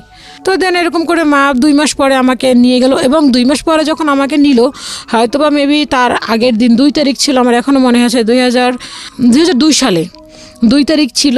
দেন তার আগের দিন 1 তারিখে 2001 আপনি হরতাল ছিল, কিছু একটা কোনো একটা গন্ডগোল। দেন তারপরের দিন গাড়ি বন্ধ হয়ে যাবে, আর আমি যদি 2 তারিখে না আসি 2 তারিখে ওখানে জয়েন করতে পারবো না, এরকম একটা আমাকে বললো। তো মামা রাত্রিবেলা যখন শুনলো যে হরতাল হবে, তো আমাকে এমনভাবে মামি আর কি আমার ব্যাগটা ঘুষাই দিল যে একটা কাজের মানুষকে যেভাবে একটা মানুষ যদি থাকে একটা মানুষের বাসায় অন্ততপক্ষে তার প্রতি একটু মায়া হয়, কিন্তু আমার মামি সেটা করলো না। বরঞ্চ আমাকে রাতে খেতে না দিয়ে ব্যাগটা কোনো মতে বললো না যদি খেয়ে যা, সে ব্যাগটা কোনো মতে ঘুষাই দিয়ে আমাকে দিয়ে দিল, মামা আবার ব্যাগ করবে। তো ওদিন বাসায় আসলাম, বাসায় আসার পরে দেখলাম যে আব্বু আর কি কথা বলতেছে না। আমাকে দেখে মনে হচ্ছে তার উপরে আকাশ ভেঙে পড়লো। আম্মু আমার চোখের ইশারা দিয়ে বললো কোনো কথা বলিস না, কিন্তু ভাত খাচ্ছে। কি রান্না করলো দেখলাম শুধু পেঁপে রান্না করছে, আর কি যেন একটা তরকারি রান্না করছে নিরামিষ। দেন পেঁপেতে আমার এটা মনে আছে পেঁপেতে কোনো কিছু মাছ টাছ কিছুই দেওয়া হয়নি, শুধু নিরামিষ পেঁপে রান্না করলো। তো ওইটা দিয়ে মা জিজ্ঞেস করলো ভাত খাইছিস, আমি কি না মা খাইনি। তো ভাত খাইলাম, ভাত খাওয়ার পরে বাড়ির ভিতরে যে আমার সাইজের ছোটো ছোটো ছেলেমেয়েরা ছিল ওদের সাথে দেখা করার পরে খুব তারপরের দিন আমি ওইখানে আন্টিদের ওখানে কাজে গেলাম। যাওয়ার পর ওই আন্টি আমাকে বললো কি আমাকে কাজ দিল প্রাথমিকভাবে, যে একটা কাজে গেলে তাকে তো একটা ইন্টারভিউ নেওয়া হয়। তো আমাকে কিছু কিছু কাজ দিল, কিন্তু আমি কোনো কাজের কোনো ধরনই বুঝতে পারলাম না। আমি যে কাজটা শিখছি সেটা হচ্ছে একটা ইঞ্চির মাপ একটা সেন্টিমিটারের কাজ, 2টা মাপ থাকে। তো আমাকে ওই আন্টিটা সেন্টিমিটার দিয়ে কাজ শিখাইছিল, সেটা ছোটো ছোটো করা। আর আন্টি আমাকে দিয়েছে বড় ইঞ্চির মাপের যে কাজগুলি ওইগুলি, তো ওগুলি তো আমি কিছুই জানি না। তো আমাকে দেওয়ার পর আমি তো কিছুই বুঝতে পারছি না, আমি কীভাবে কী সেলাই করবো, কীভাবে কী ধরবো, আমি কিছুই বুঝতে পারতেছি না। দেন মাকে ডাকার পরে মাকে বললো কি যে আপনার মেয়ে তো কোনো কাজ জানে না, ওকে কীভাবে কাজে রাখবো। তো তখন বলছিল যে কাজ করবে, দেন ওকে 500 টাকা করে স্যালারি দেওয়া হবে। তো মাকে বললো যে ও তো কোনো কাজই জানে না, ওকে কী স্যালারি দিব আর কী করবো। তো মা বললো যে তখন মা আমার প্রতি রাগ হলো যে তুই কী কাজ শিখছিস। আমি কি মা আমি তো এইভাবে করে কাজ শিখছি, আমি তো এরকম করে কাজ শিখি নাই। তো বললো ওই তো আন্টিটা অনেক ভালো ছিল আমি বলবো ওনার কথা, বাট উনি যদি না আমাকে সুযোগটা না দিত তাহলে হয়তো বা দেন আমি কাজ শিখতে পারতাম না। তো উনি আমাকে বললো ঠিক আছে একটা অপশন আছে, সেটা হচ্ছে আপনার মেয়েকে এখানে 3 মাস কাজ শিখতে হবে, আমার এখানে কাজ শিখতে হবে, দেন কাজ শিখতে হবে এরকম নিয়ে সকাল 9টা থেকে দেন রাত 9টা পর্যন্ত বা 8টা পর্যন্ত কোনো টাকা দেওয়া হবে না। তা আম্মা চিন্তা করলো যে এছাড়া তো কোনো ওয়ে নেই, কারণ বাসায় গেলে তো আমি ঠিক মতোই করতে পারবো না, আর এছাড়া আমার তো কোনো কিছু করারও ছিল না। তো আম্মা বললো যে ঠিক আছে তাই করবে। তো আমি সেই সকাল 9টায় যেতাম, তখন হয়তো মেবি বয়স 13 কি বা 12.5 কি 13 হবে এরকম আর কি। তো 9টার সময় কাজে যেতাম, সারাদিন ওখানে থাকতাম, দুপুরে 1 ঘন্টার জন্য খাবারের টাইম দিত, দেন আমি আবার রাতে কাজ করতাম। তা আম্মু এরকম করে কাজ শিখতে শুরু করলাম। দেন 1 বছর পরে আমার না দেখা যাচ্ছে কি আমি দোকান থেকে হাঁটতে আমার নিঃশ্বাসটা গরম হয়ে যেত, আমি হাঁটতে পারতাম না, দম ফেলতে পারতাম না। আমি দম ফেলতে গেলে কিছু একটা শক্ত কিছু ধরে দম ফেলতে হতো, কষ্ট হতো, নিঃশ্বাস নিতে পারতাম না। তো মাকে বললাম মা আমি নিঃশ্বাস নিতে পারতেছি না। তো মা বললো কেন কী হয়েছে, আমি কি জানি না মা আমার না খুব কষ্ট হয় শ্বাস করতে গেলে। তা বললো যে না হয়তো কোনো পর আমা অতটা গুরুত্ব দিল না যে ঠিক হয়ে যাবে। তো দেখা গেলো আস্তে আস্তে আমার জিনিসটা আরও বেড়ে গেল, তো মামাকে বললো, মামা বললো কি ও দেন এর ভিতরে মামা আবার আমাকে নিয়ে একটা মার্কেটে গেলো, মার্কেটে গিয়ে আমার জন্য একটা স্যান্ডেল কিনবে। তো স্যান্ডেলটা কিনতে গিয়ে অনেক ঘোরাঘুরি, আমার চয়েস হচ্ছে যে পছন্দ না হলে আমি কিনতাম না। তো মামার স্যান্ডেল কিনতেছে আর এসে বলতেছে যে আপা আপনার মেয়ের জন্য আপনার মেয়ের স্যান্ডেল কিনতে গেছে এত ঘোরাঘুরি যে স্যান্ডেলই তার পছন্দ হয় না, আপনার মেয়ের জন্য পাত্র দেখতে গেলেও সেম কাহিনী করবে, ওর জন্য কোনো পাত্র পাওয়া যাবে না খুঁজে, এরকম একটা মামা কথা বললো, হাসাহাসি করলো। তো তা মামা বললো কি ওর নাকি সমস্যা হয়েছে আপা। পরে মা বললো যে হ্যাঁ ও বলতেছে ওর নাকি শ্বাস গরম হয়ে যায়, ও নাকি শ্বাস নিতে পারতেছে না, দম ফেলতে পারতেছে না। তো মা বললো যে তার ফার্মগেটে একটা ডাক্তার আছে, ফার্মগেটের ডাক্তার হচ্ছে বিয়নার্ড আর কি ডক্টর বার্নার্ড। তো ওই ডাক্তারের কাছে নিয়ে গেলো, ডাক্তারের কাছে নিয়ে গিয়ে যাওয়ার পরে ডাক্তার বললো কি উনি আমার কথাগুলি শুনে বললো তুমি কি কোনো টেনশন করো? তো আমি বললাম যে না আমি তো কোনো টেনশন করি না, আমার কিছু টেনশন, আমি কাজ করি, আমি দোকানে যাই আসি খাই এই। তো ওই দোকানে কাশিয়ে তো এই কথা বলার পরে তো ওই এরকম করে শ্বাস ফেলতে পারতেছি না। কিন্তু এর মাঝখানে ওই আন্টিটার কাছে কাজ শিখি, কিন্তু ওই আন্টিটা কী করতো যখন কোনো কাপড় কাটিং করতো আমাকে দেখতে দিত না। সে কী করতো যখন আমি না থাকতাম তখন কাটিং করতো, আমি আবার কি করতাম সে যখন টুকরোগুলি ফেলে দিত ওই টুকরোগুলি আমি রেখে দিয়ে ওইটি দিয়ে আমি আন্টি যখন দোকান থেকে চলে যেত দেন ওনার একটা ইয়ে ছিল সহকারী ছিল, ওই ছেলেটা ওদের বাসায় কাজও করতো, দেন ওর দোকানটাও সামলাতো, ওই ছেলেটাকে বসায় রাখতো যে যাতে আমি কোনো কাপড় টাপড় কোনো কিছু এদিক ওদিক না করি এই সেই। তো ছেলেটা কখনোই যেত না, যখনই দেখতাম ও চলে যেত তখন আমি টুকরো কাপড়গুলি দিয়ে নিজে নিজে ট্রাই করতাম যে দেখি ডিজাইন কাটি, বা আন্টি দেখতাম যে কাপড়টা সেলাই করতে দিত ওইটা ফলো করতাম যে কীভাবে সে কাটিং করলো। তো ওটিতে ছোটো ছোটো করে কাপড় কাটতাম, তো কাটতে কিন্তু অনেকগুলি টুকরা দিয়ে আমি অনেকগুলি হাতে সেলাই করে অনেকগুলি কাপড় তৈরি করছিলাম। তো দেখা যেত কি ওই বাড়ির থেকে যে বাড়িতে থাকতাম ওই বাড়ির ভাড়াটিয়াদের কাছ থেকে বলতাম আমি কাজ জানি, নিজে বলতাম আমি কাজ জানি, তো বলতো আমাকে একটা জামা তৈরি করে দাও। তো কী করতাম ওই আন্টিকে যে বলতাম আন্টি এইটা হচ্ছে আমার বোনের জামা, আমার ভাবির জামা, বিভিন্ন মিথ্যা কথা বলে ওই আন্টিকে দিয়ে কাপড়টা কাটিং করাতাম, কাটিং করায় দেন আমি বাসায় এসে আমি ওইটা করতাম। প্রিয় শ্রোতা, আপনারা শুনছেন প্রাণ মিস্টার ম্যাঙ্গো ক্যান্ডি প্রেজেন্স জীবন গল্প। জীবন গল্পের অতিথির গল্পে আবারও ফিরবো, তার আগে আপনাদেরকে মনে করিয়ে দিচ্ছি তারপরে বললাম যে ভাইয়া উনি তখন আমি মনে করতাম আমি কাজ শিখছি, তো ওই আপাকে আমি কাজ শিখাতে পারবো। তো দেখলো কি যে আমি কাজ শিখাচ্ছি না, তো ভাইয়াকে বললাম আমি অর্ডার নিয়ে আসলে ওই ভাইয়ার মেশিনে কাজ করতাম। তো দেন উনি একদিন আমাকে বললো কি যে আপার মেশিনে কাজ করতে গেলাম, যাওয়ার পর ওই একটা কাজের একটা ববিন কেস আসছে, ওইটা না হলে কাজ সেলাই করা সম্ভব না, ওই ববিন কেসটা উনি লুকায় রাখছে কোথায় চালু ড্রামের ভিতরে। তো আমি ববিন কেস খুঁজতে ববিন কেস পাচ্ছি না। তো আপাকে বললাম আপা ববিন কেসটা কোথায়? তো আপা বললো কি যে ববিন কেস তুই কোথায় রেখে গেছিস তুই ভালো জানিস, কালকে তুই কাজ করছিস, আমি তো আর কাজ করি নাই। তো এই কথা বলার পর আমার খুব কষ্ট লাগলো, কারণ দেখাবার তুই বের কাপড়ের মধ্যে করে চুরি করে নিয়ে গেছিস কিনা। তা আমার না জিনিসটা শুনি এত কষ্ট লাগলো যে আমি একটা সামান্য ববিনকে চুরি করে নিয়ে যাব, আমি তো সারাদিন যেখানে থাকি সেখানে তো অনেক কাপড় থাকে অনেক কিছুই থাকে, আমি তো কখন সেগুলি নিয়ে আসি না, আর আমি একটা সামান্য ববিন কেস নিয়ে যাব। দেন আমি রাস্তায় উঠলাম, উঠে আমি ভাইয়াকে খুঁজে বের করে আমি ভাইয়াকে বললাম ভাইয়া ববিন কেসটা কোথায়? উনি কী করলো ববিন কেস ড্রাম থেকে বের করলো। তা আমি বললাম যে ভাইয়া দেখছেন আমি যে ববিন কেস যে নেই সেটা আপনার প্রমাণ হলো? তো এই কথাটা এসে মামাকে বললাম, বাবাকে তো কিছু বলতে পারতাম না, বাবা তো সে হচ্ছে ওই যে 500 টাকা করে যে স্যালারিটি পেতাম ওই টাকাটা আব্বাকে দিতাম, আব্বা ওইটা নিয়ে খুব করতো, যা পাইতাম সবই জানতো যে আমি এই টাকা পাচ্ছি। দেন আমি যখন রাতে কাজ করতাম মানুষের টুকটাক কাজ করতাম, দেখা যায় 3 পিস সেলাই করতাম 50 টাকা দিত, 60 টাকা দিত, একটা ব্লাউজ করতাম 15 টাকা 20 টাকা দিত, ওইটা নিজের মন মতো আর কি কিছু একটা কিনে খেতাম। তো মামাকে বলার পরে মামা কী করলো আমাকে একটা মেশিন কিনে দিল, মেশিনটা কিনে দিল এরকমভাবে আমি মামাকে বললাম মামা এরকম। তো মামা আমাকে একটা মেশিন কিনে আমার দোকানে গেল, মেশিনটা এনে আমার বাসায় রেখে মামা দোকানে গিয়ে বললো কি চল বাসায় চল। আমি কি কেন মামা, আমি কি কেন আজকে কি আমাদের বাসায় খাবেন? কয় না খাবো না। হ্যাঁ খাবো, তুই চল। তো গিয়ে দেখলাম কি ঘরে মেশিন, আমি এতটা খুশি যে মেশিনটা পেয়ে যে ঈদেও এতটা মানুষ খুশি হয় না। তো মেশিনটা পেলাম, পাওয়ার পরে এখন আমি আর কি টুকটাক অর্ডার নিচ্ছি, ওই আন্টিকে দিয়ে কাপড় কাটাচ্ছি সেলাই করতেছি। তো এরকম করতে করতে যখন আমার ওই যে কষ্টটা লাগলো, শ্বাস করতে কষ্ট হচ্ছে, ডক্টর কাছে যাচ্ছি, কোনো ডক্টরই কোনো রোগ ধরতে পারতেছে না, সবাই বলতেছে হিস্টোরিয়া। তো এই ডাক্তার বললো তুমি কোনো টেনশন করো? তা আমি বললাম না আমি কোনো টেনশন করি না। তাহলে তোমার কেন এরকম হবে? এটা তো সাধারণত যারা চিন্তা করে সারাক্ষণ তাদের জন্য এরকম একটা হতে পারে, বা কোনো দিক দিয়ে কোনো কষ্ট পেলে কোনো রিলেশন করলে তারা হয়তো এরকমভাবে কষ্ট পেতে পারে। তোমার কেন কিসের কষ্ট, তুমি কেন কিসের চিন্তা করো? তো মাকে জিজ্ঞেস করলো, মাকে বললো যে না আমার মেয়েতে এরকম কোনো কিছু দেখতে পারতেছি না। তো এই কথা বলার পরে তো এরকম করতে অনেকটা ডাক্তার দেখালো, বেশ কয়েকটা ডাক্তারই দেখানোর পর কোনো ডাক্তারই কোনো রোগ ধরতে পারছে না, সেম ওই একই কাহিনী যে আমার শ্বাসকষ্ট, আমি নিঃশ্বাস ফেলতে পারছি না। কিন্তু এটা দিন দিন আরও বেড়ে যাওয়ার পরে এক পর্যায়ে চলে গেল, এখন আর কি ডাক্তাররা সবাই একই কথা যেহেতু বলছে, এখন বলে দেখেন আপনার মেয়ে কোথাও কোনো রিলেশন করছে, দেন সেক্ষেত্রে আপনার মেয়ে কষ্ট পেয়েছে, এরকম কিছু একটা। তো আম্মু আমাকে বললো, আমাদের ফ্যামিলিটা এরকম ছিল যে পিছনে আবার যেতে হয়, সেটা হচ্ছে যে যখন ক্লাস 2তে পড়ি তখন আমার মামা একটা কথা বলেছিলেন যে তোমরা যা কিছু করো না কেন, আমি আর আমার বোন আর আমার এক খালাতো বোন আছে, তো ওই তিনজনকে বলেছিল যে তোমরা এমন কোনো কিছু করো না যাতে কেউ তোমাদেরকে বদনাম বলে বা বলে যে অমুকের ভাগ্নিটা এরকম দেখছি, অমুক ছেলের সাথে ঘুরে বেড়াচ্ছে বা অমুক একটা খারাপ কিছু করছে, এটা তোমাদের মাথায় রেখো। যদি পছন্দ হয় দেন বলো যে হ্যাঁ আমার পছন্দ হয়েছে, আমি ওর সাথে যাব, এরকম। তখন আমরা খুব ছোট, ওই কথাগুলি মাথায় থাকতো যে মামা তো এই কথা বলে দিয়েছে যে কারণ যদি কোনো ছেলের সাথে কথা বলি দেন খারাপ দেখলে তো অবশ্যই মানুষই খারাপ বলবে। তো মা আমাকে জিজ্ঞেস করলো তুই কি কারোর সাথে কোনো রিলেশন করছিস? আমি কি না মা, আমি তো কারোর সাথে কোনো সম্পর্কই করিনি। তো মা আমাকে এমনভাবে ধরলো, তো আমি ইঞ্জেকশনকে খুব ভয় পেতাম। তো এখানে একটা ফার্মেসিতে নিয়ে গেল ইঞ্জেকশন দেওয়ার জন্য, আমাকে বললো কি তুমি যদি এখন সত্য কথা না বলো দেন তোমাকে আমি ইঞ্জেকশন দিয়ে দিব। তো আমি ভয়ের চোটে বললাম যে হ্যাঁ আমি যখন আমি ক্লাস 6 থেকে 7-এ উঠে যখন পড়াশোনা করে যখন ঢাকায় আসছি তখন একটা ছেলে আমাকে একটা চিঠি দিয়েছিল। তো এটা আমি কাউকেই বলিনি কোনোদিন। ওই চিঠিটা আর কি বলছিল তোমাকে আমার পছন্দ এই সে, ওই বাড়ির ভাড়াটি একটা ছেলে। তো এই কথাটা আমি মাকে বলে দিলাম যে মা আমাকে না, ওর নাম হচ্ছিল খোকন, মা আমাকে না খোকন না এই একটা চিঠি দিছিল। মা তো প্রচুর পরিমাণ রেগে মেগে, মা বললো কি তার মানে তোর খোকনের সাথে সম্পর্ক ছিল এই সেই।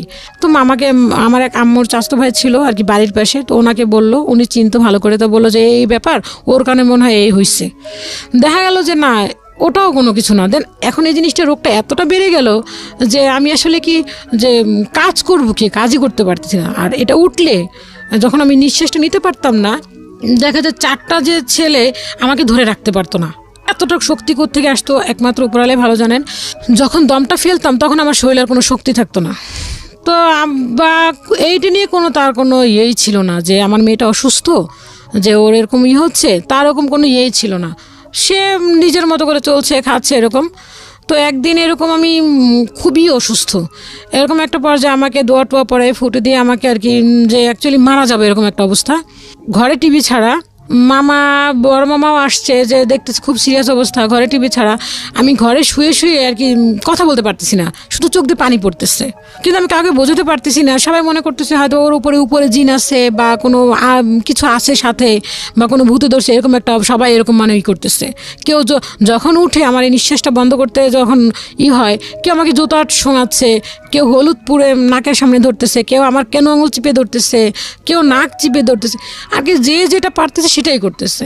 কিন্তু আমি কাউকে বলতে পারতেছিলাম না, জানি আমি তোমরা যা বলতেছো আমি সব শুনি, কিন্তু আমি কাউকে বলতে পারছিলাম না, আমার দমটা উঠে কষ্ট লাগতেছে। তো এরকম এক পর্যায়ে আব্বা দেখলাম কি আব্বা ঘরে বসে টিভি দেখতেছে, কিন্তু আমার অবস্থা খুবই সিরিয়াস। সবাই দোয়া টোয়া পরে আমাকে ফটো দিয়ে করতেছে যে মনে হচ্ছে এখনই মারা যাব, এরকম একটা পর্যায়ে চলে গেল। আচ্ছা।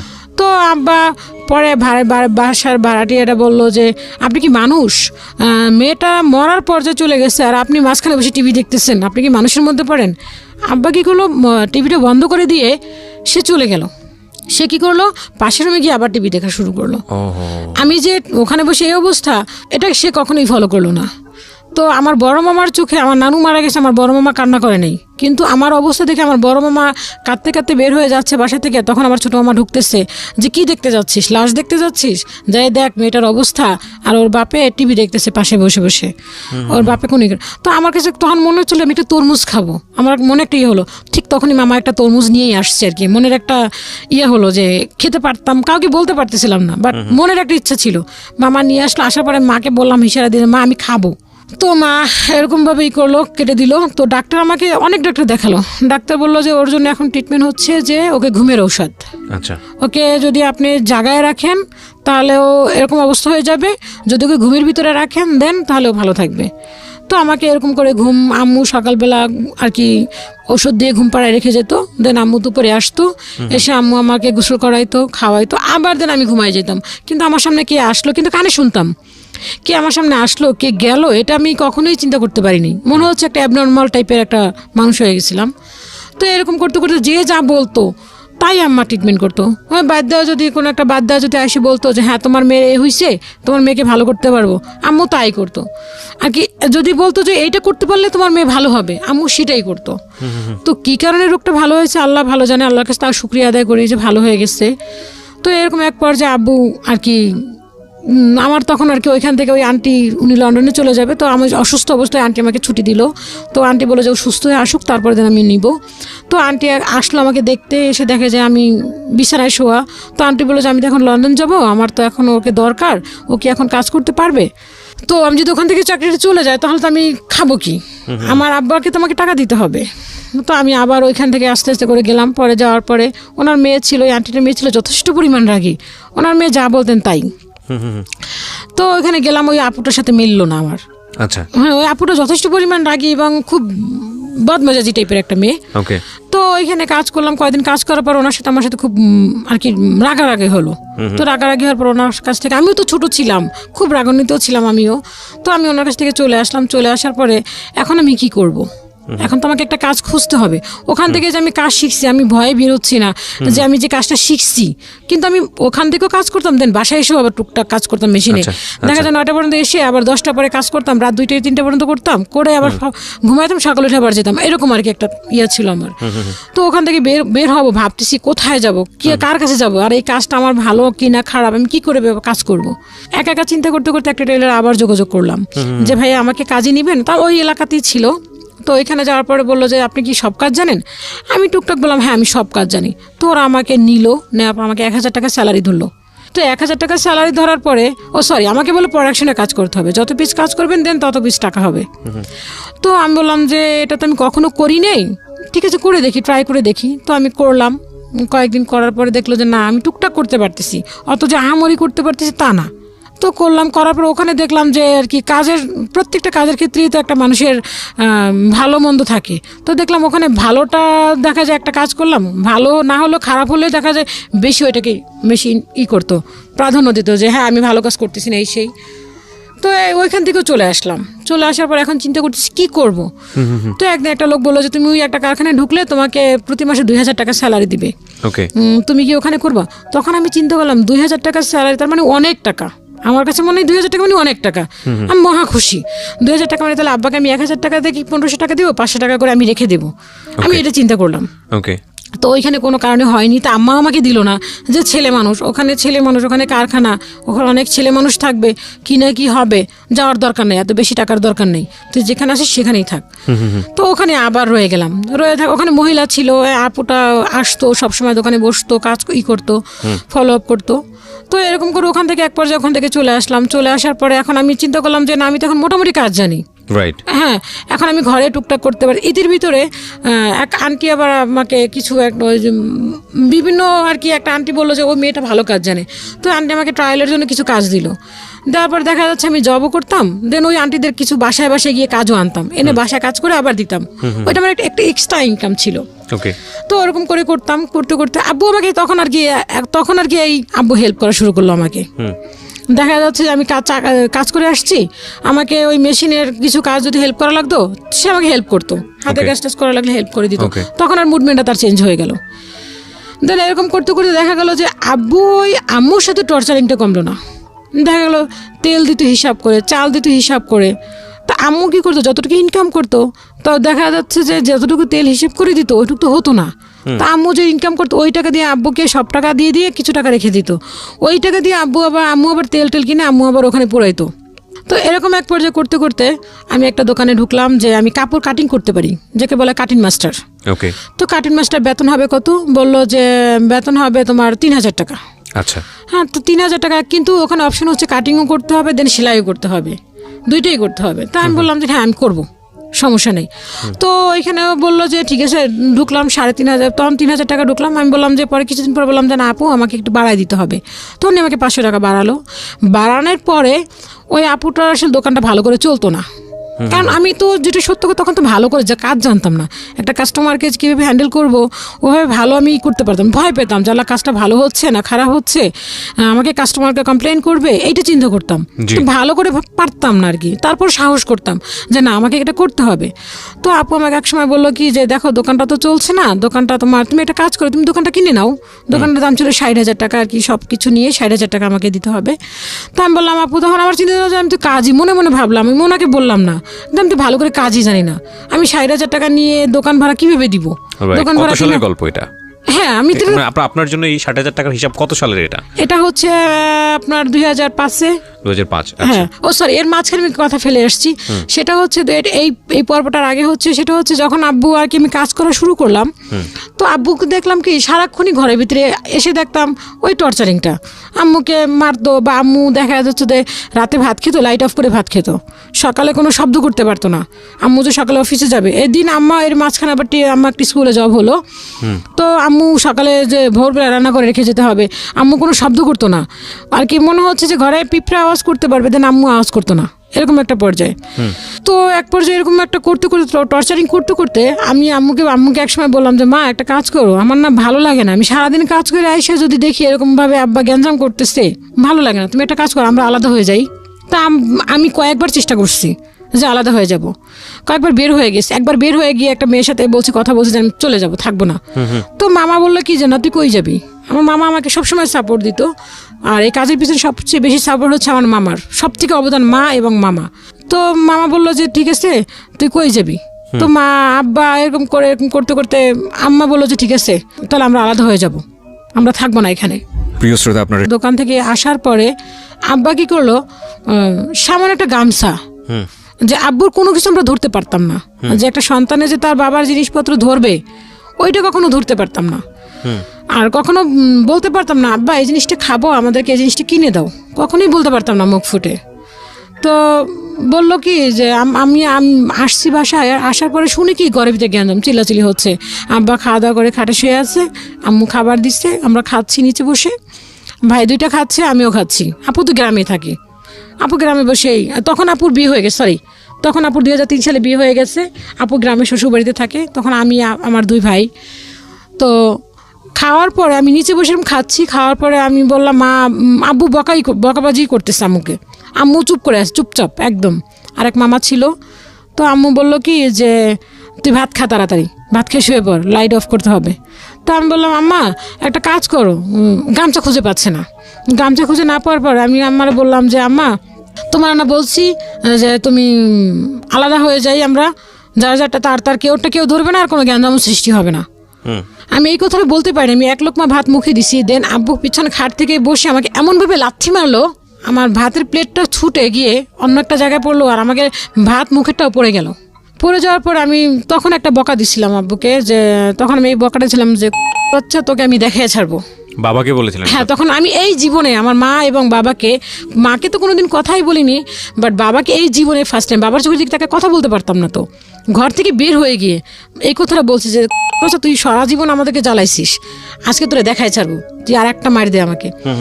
তখন আব্বা কি করলো, যে গালিটা শোনার পরে আমি দৌড়ে গিয়ে আমি আর একটা ঘরে ঢুকছি। ঢোকার পরে আব্বা কি করলো, লাঠি, এমন একটা লাঠি নিয়েছে, ওই লাঠিতে যদি আমাকে একটা বাড়ি মারতো দেন আমাকে আর থাকার মতো কোনো পসিবল ছিল না। আর কি আম্মাকে এমনভাবে বাড়ি ছাড়ছে যে আম্মা ওই মুহূর্তে বাড়িটা যদি পড়ে তাহলে আম্মা তো শেষ। আম্মা তাড়াতাড়ি করে দৌড়ে রাস্তায় উঠলো, আর আমি ওই রুমের ভিতরে দরজা লাগাই দিলাম, দেন ওই দরজা ভাঙা শুরু করতেছে।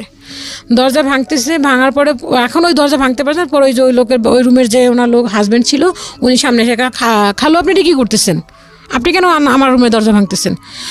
এখন আমাকে না পেয়ে কী করলো, আমার মেশিনটাকে ভেঙে ফেললো, আমার মেশিনটাকে ধরে একদম পুরো জায়গায় ফেলছে, মেশিনটা পুরো খুলে টুলে অস্থির। পরে আমার মামা ছিল, ওই মামাটা কী করলো, ওইটা বাঁচাইলো, বাঁচানোর পরে আমাকে ঘর থেকে বের করে দিল।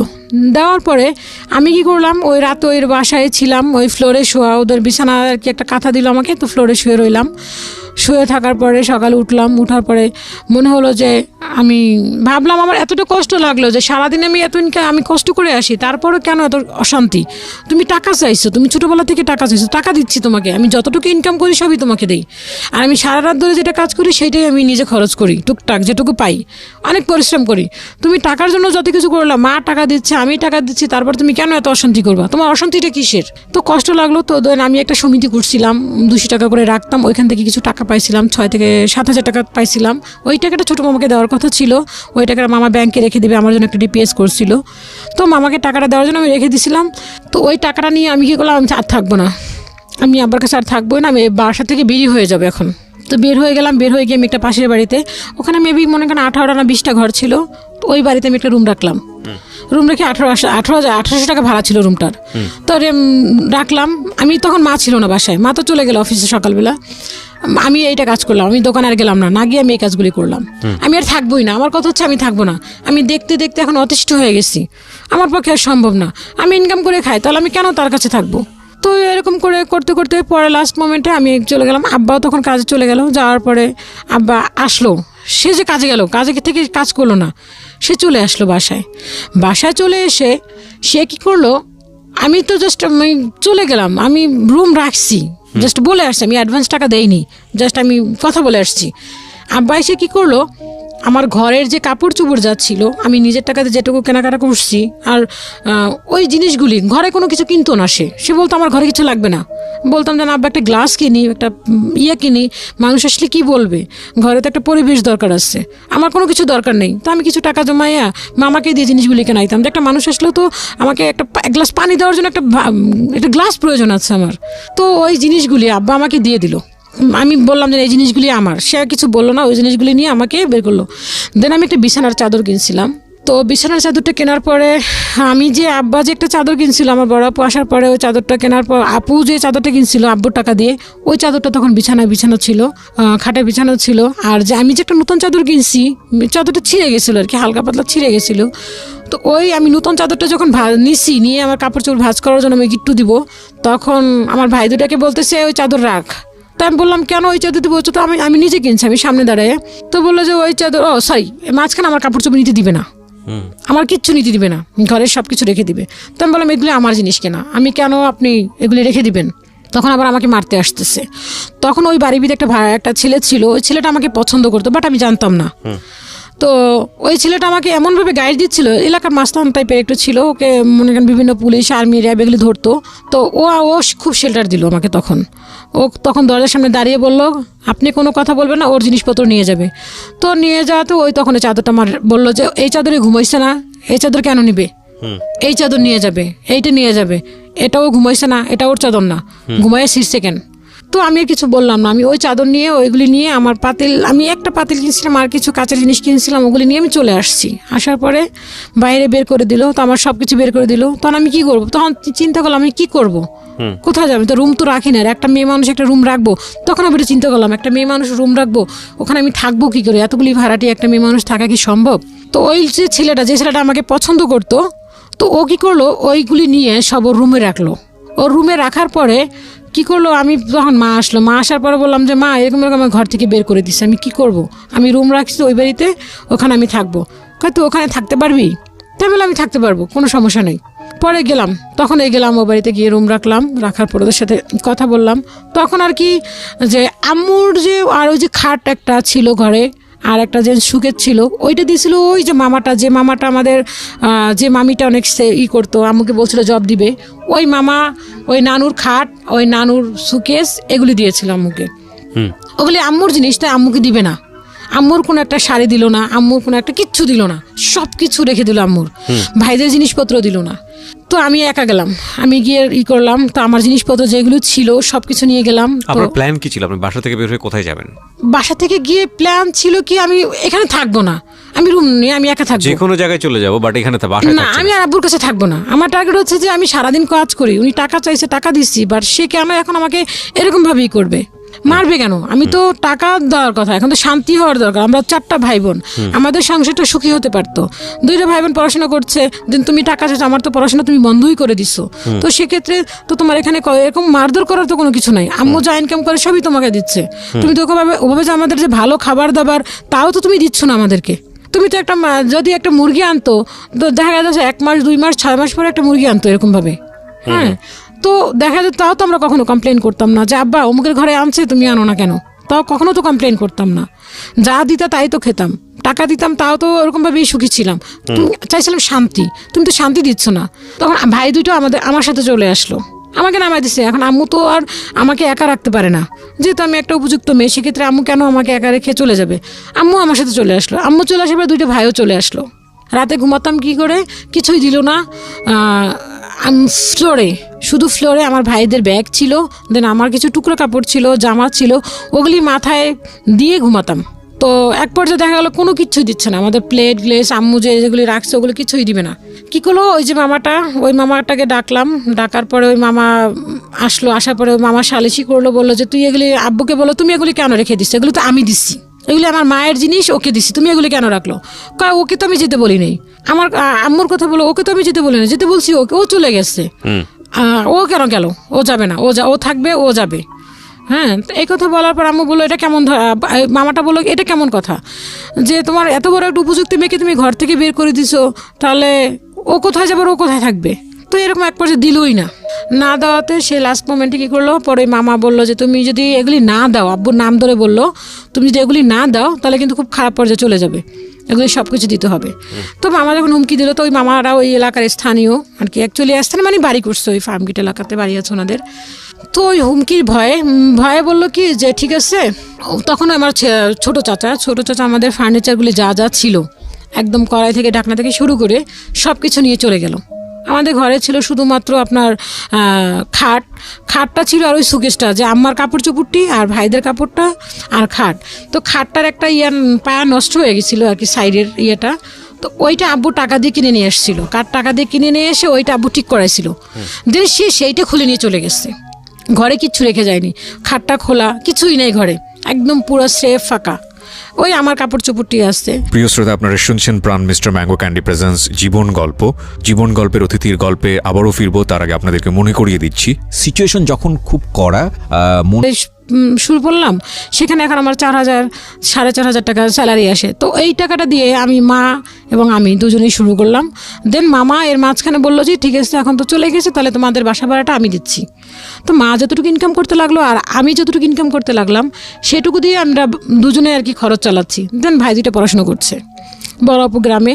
তো বড় আপুকেও আর কি, বড় আপু শ্বশুরবাড়িতে যে খুব ভালো আছে তাও না, কারণ বাবা বড় আপুর হাজব্যান্ডকে বের করে দিচ্ছিল শ্বশুরবাড়ির থেকে। যদি একটা জামাইকে বের করে দেয়, সবাই তো ভালো মাইন্ডে নেয় না, আমার দুলাভাইটা একটু আর কি বদমেজাজে ছিল। তো আপু যে খুব সুখে আছে তাও না, আপুকে সারাক্ষণ এটা নিয়েই করতো যে তোর বাবা তো আমাকে বের করে দিছে, তোদের বাড়িতে আবার কেন যাব। তো মা বলতো যে তোমার শ্বশুর তোমাকে বের করে দিছে, এখন তোমার তো শ্বশুর নাই, তুমি এখন আমাদের বাসায় আসো। তো দুলাভাই খুব কমই আসতো, আপা আসতো, বছরে একবার আসতো আমাদের বাসায় বেড়াতে। তো এরকম করতে করতে এক পর্যায়ে চলে গেল যে আমি এখন বিভিন্ন দোকানে আর কি ডিজাইনের জন্য করতে লাগলাম, কাজ শিখতে লাগলাম, যে যেখানে দেখতাম বেশি ভালো ডিজাইন করে সেখানে আর কি শিখতে লাগলাম। যে প্রফিটের কথা খুব কম চিন্তা করতাম হচ্ছে যে যেখানে আমার যে এখানে একটা ঢুকলে কাজ শিখতে পারবো সেরকম ঢুকতাম। আর ঢুকতাম এরকম করে যেখানে মহিলা আসছে, কারণ দেন পুরুষের ওখানে ঢুকতাম কিন্তু দেখতাম যে মহিলা কর্মচারী আছে, ওখানে থাকতাম, দেন বেশি করতাম না। তো এরকম করে কয়েকটা কাজ শিখলাম। শেখার পরে এক পর্যায়ে আসলো যে আম্মুর অফিসটা শিফট করবে উত্তরাতে। তো অফিসে শিফট করতে হলে তো আমি উত্তরাতে আমি কী করবো, ওখানে গিয়ে ওখানে তো আমার কাজ করতে হবে। ওখানে তো যে কাজ করব সেখানে তো আমার তো পরিচিত কোনো কেউ নাই, যে আমার আত্মীয় স্বজন বা কোনো ফ্রেন্ড সার্কেল কেউই নেই, ওখানে তো আমার কাজটা করতে হবে। কি করব পরে যে বুটিক্সটা কাজ করতাম, ওইখানে কিছু হোলসেলার কাজ করতো ওই আপুটা। তো ওইখানে যে ম্যানেজার আসতো, যে সিনিয়র ম্যানেজার ছিল, তো একদিন ওই ভাইয়াটা আসলো কারখানাতে। তো ওই আপুটা ছিল না শোরুমে, না থাকা থেকে আমি ওই সুযোগটা নেওয়ার পর আমি নিচে নামলাম। আমি দোকান থেকে শোরুম থেকে বের হয়ে আমি বললাম যে ভাইয়া, আমি যে ওখান থেকে শিফট করব সেটা আর ওদেরকে বলিনি যে আমি চলে যাব উত্তরাতে। তো আমি বললাম যে ভাইয়া, আমি তো ওইখান থেকে উত্তরা চলে যাব, আপনাদের তো অনেক কাজ দিচ্ছেন, তো আমি যদি এখান থেকে চলে যাই তো আমাকে কিছু কাজ দেওয়া যাবে? তো উনি বললো আপনি কোথায় যাচ্ছেন? আমি বললাম আমি উত্তরাতে শিফট করবো, আমার আম্মুর অফিস উত্তরাতে চলে যাবে, তো আমি উত্তরাতে চলে যাব। তো বলে ঠিক আছে, তা আপনি যখন যাবেন তখন আমাকে নক করেন। তো দিলাম আমি ওনার নাম্বারটা, বললো যে নাম্বারটা দিয়ে গেল। তো নাম্বারটা রাখার পরে আমি নাম্বারটা দিয়ে পরে আমি ওখান থেকে ওরা যখন কোনোভাবে জেনে গেল যে আমি উত্তরাতে চলে যাব, আমি এখানে থাকবো না, তখন ওরা আমাকে বাদ দিয়ে দিল, ওরা আমাকে আর রাখলো না কাজে। তো এখন আমি উত্তরাতে শিফট করতে গেলে আমার 6 মাস লেট হচ্ছে। তখন আমি কি করব? তখন আমি কি করলাম, আর একটা ইয়েতে ঢুকলাম, ওখানে ছিলাম কাটিং মাস্টার হিসেবে আর কি। আমি কাপড় কেটে দিতাম, ওরা সেলাই করতো। এখন আর এক জায়গায় যে ঢুকলাম, ওখানে আমি ঢুকলাম হচ্ছে কারিগরিতে, যে সেলাই করে দিলাম, সেলাই করার উপরে ওরা বেতন আমাকে দিল। তো আমি 6 মাস করতে হবে। তো দেন ওখানে আমি 6 মাস করলাম, করার পর আমি উত্তরাতে শিফট করলাম। করার পর ওই ভাইয়াটাকে আমি ফোন দিলাম যে ভাইয়া, আমি তো উত্তরাতে আসছি, এখন আমি কী করব? তো ভাইয়া বললো ঠিক আছে তাহলে আপনি আসেন। তো ওই ভাইয়াটা সিনিয়র ম্যানেজার ছিল। তো ওই আপুটার হচ্ছে নাম বলবো না, খুব নাম করা একটা বুটিক্স, এক নামে সবাই চিনি মোটামুটি। তো ওই আপুটার কাছে নিয়ে গেল, বললো যে তুই আপনি একটা কাজ করবেন, আপনি আমার নাম বলবেন না, আপনি অন্য একজনের নাম বলে দিল, তো ওনার নাম নিয়ে আপনি যান, গেলে আপনাকে কাজ দিয়ে দিবে। তো আমি গেলাম, যাওয়ার পরে ঠিক আমি বললাম, বলার পরে বলো কয়টা মেশিন, তো আমি বললাম 2টা, এরকম বলার পরে তো বলো সব কিছু আছে, মানে হ্যাঁ সব আছে, জাস্ট সেলাইটা। তো উনি আমাকে কিছু প্রাথমিকভাবে কাজ দিল, বলো যে এগুলি নিয়ে করেন, দেন তারপরে আরও কাজ দেওয়া হবে। তো উনি আমাকে কিছু কাজ দিল, দেওয়ার পর উনি যে রেটটা দিল, রেটটা আসলে পোষাচ্ছিল না। তো একটা ভাইয়া আছে, ওনার নাম বললেই না আসলে, উনি টেলারিং সেক্টরেরই, বাট উনি এমব্রয়ডারি কাজ করতেন, ওনার নাম হচ্ছে জাহাঙ্গীর। তো ওনার কাছে আমি গেলাম যে ভাইয়া এরকম এই কাজটার প্রফিট, এই কাজটার রেটটা কত পড়তে পারে, যদি আমি কাজটা করাই আমি কত নিব, দেন আমি কত দিয়ে করাবো, আমার কত লাভ হবে। তো উনি আমাকে কিছু একটা সাজেশন দিল যে হ্যাঁ আপনি এরকমভাবে করেন, এরকমভাবে করলে আপনার এটা আসবে। তো বলার পরে আমি ওইভাবে করে কাজ করতে লাগলাম, দিলে ওনাকে আমি কিছু কাজ দিলাম, দেওয়ার পর উনি আমাকে মোটামুটি দিল আর কি, চলতে লাগলাম টুকটাক চলে আর কি, যে মরে যে তা না।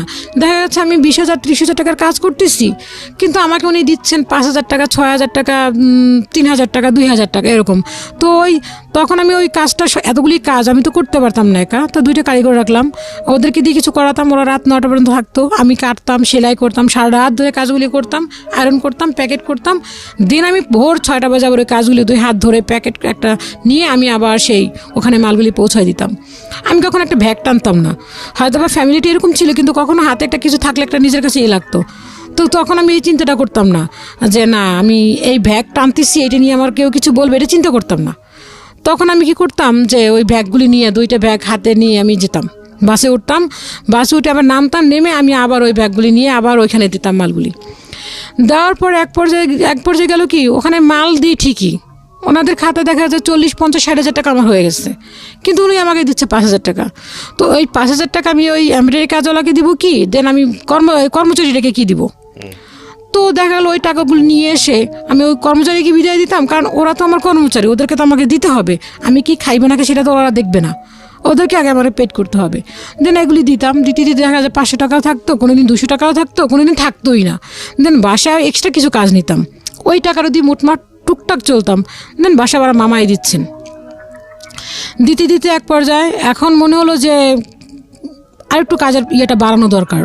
দেন আরেকটা কর্মচারী নিলাম, নেওয়ার পরে কাজ করলাম, কাজ করতে করতে ঈদের সময় আসলে উনি হিসাবটা করতো। তো ওনাকে আমি প্রায় 12টা ড্রেস, ওই ড্রেসগুলির রেট ছিল 1,000 টাকা করে, তো 12টা ড্রেস দিলাম। 12টা ড্রেস দেওয়ার পরে উনি কী করলো, ওই 12টা ড্রেস ওনার দোষ ছিল কিনা আমি বলবো না, জানি না, সেটা হচ্ছে একটা ম্যানেজার ছিল, ওই ম্যানেজার আমাকে একটা মেমো দেয়নি। তো আমি চাঁদাতে হিসাব করতে গেলাম, তো উনি আমাকে 12,000 টাকা কম দিচ্ছেন। তো আমি বললাম আপু 12,000 টাকা কেন? তোমার এখানে কোনো হিসাব তো নাই 12,000 টাকা, তুমি যে আমাকে দিয়েছো সেটা কই, তোমার ডকুমেন্টস কোথায়? তো আমি বললাম আমার কাছে মেমো আছে। কদিন তুমি মেমো নিয়ে এসো। বাসায় এসে করলাম, দেখলাম না আমার বাসায় মেমোই নাই কোনো। তাই না, এখানে কাগজ কলমে প্রুভ করতে হবে, দেন আমার কাছে কাগজ কলম নাই, সেক্ষেত্রে আমি এটা 12,000 টাকার পেলাম না পাওয়ার পরে আমি এখন উনি আমাকে চাঁদরাতেই করে দিল। দেওয়ার পরে এটা হচ্ছে 2010 সালে। 2010 সালে যখন উনি আমার 9 সালে কাজটা যখন বন্ধ করে দিল, চাঁদরাত আসলো, আসার পর কাজগুলি দেওয়ার পর টাকাগুলি দিল।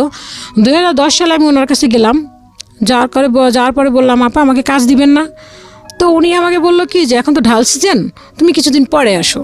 তো এখন আমি কি করবো, এই ঢাল সিজনে এসে উনি যখন ওনার সিজন আসবে তখন আমাকে কাজ দিবেন, দেন যখন সিজন ছাড়া হয়ে যাবে তখন আমাকে কাজ, এর মাঝখানে উনি আমাকে কাজ দিতে চাইলো না, কাজে কিছু অল্টার হলো। কাজের অল্টার হলো না, ওখানের যে ম্যানেজার ছিল ওই ম্যানেজারের সাথে কোনো মেয়ে মানুষ কথা বলতে পারবে না। ওই ম্যানেজারের সাথে কথা বলবো কেন? হ্যাঁ, ওই ম্যানেজারের সাথে কীভাবে আমার সাথে দেখা হলো, তেন আমাকে কিছু কাজ দিল না। তো আমি ওই ভাইয়াকে বললাম যে ভাইয়া আমাকে তো আপু কোনো কাজ দিল না, আর আমি আজকে যদি আমাকে টাকাটা না দেয় তাহলে আমার আজকে 1,000 টাকা যদি আমাকে দেয় তাহলে আমার আজকে বাসায় বাজার চলবে, দেন যদি 1,000 টাকা নাও দেয় তাহলে আমার বাসায় বাজার চলবে না। আমি সকাল 6টায় গেছি, দেন কাজগুলি দিলাম, আমাকে 1 টাকা দিল না দিয়ে বের করে দিল। তো আমি রাস্তায় দাঁড়ায় একা ওদের আরেকটা কারখানা ছিল, ওইখানে দাঁড়ায় দেওয়ালের দিকে তাকায় আমি একা কাঁদতেছি যে আজকে যদি আমি টাকা না নিয়ে যাই তাহলে তো আমি বাজার করতে পারবে না।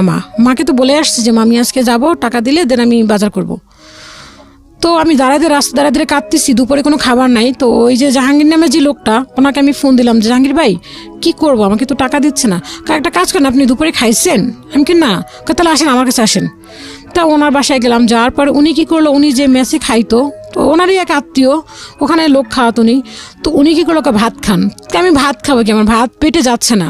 তো উনি আমাকে ভাত দিল, একটা কাঁকরোল ভাজি, শুধু শুকনো ভাজি, আর একটা পুঁটি মাছ, এটা দিয়ে উনি আমাকে ভাত দিলেন। ওখানে যেটা খাবার ওদের মেনুতে ছিল, তো একনালা ভাত মুখে দিয়েছি, কিন্তু মাছটাও ছিল পোড়া, একেবারে করকরা একদম করা।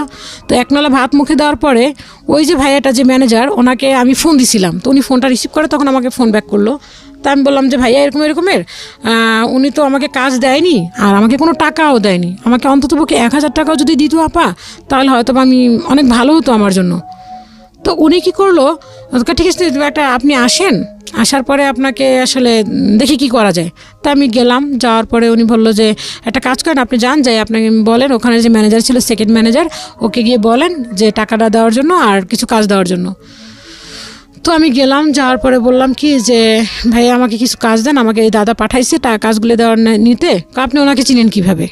তখন আমাকে উল্টো প্রশ্ন করল। তখন আমি আর কি উনি যেভাবে আমাকে শিখাই দিল, যে আমি রাস্তা দিয়ে যাচ্ছিলাম তখন ওনার সাথে আমার দেখায় এইভাবে। তো আমাকে তখন 1000 টাকা দিল, আর দেন আমাকে কিছু কাজ দিল, যে কাজগুলি আপনি করে নিয়ে আসেন।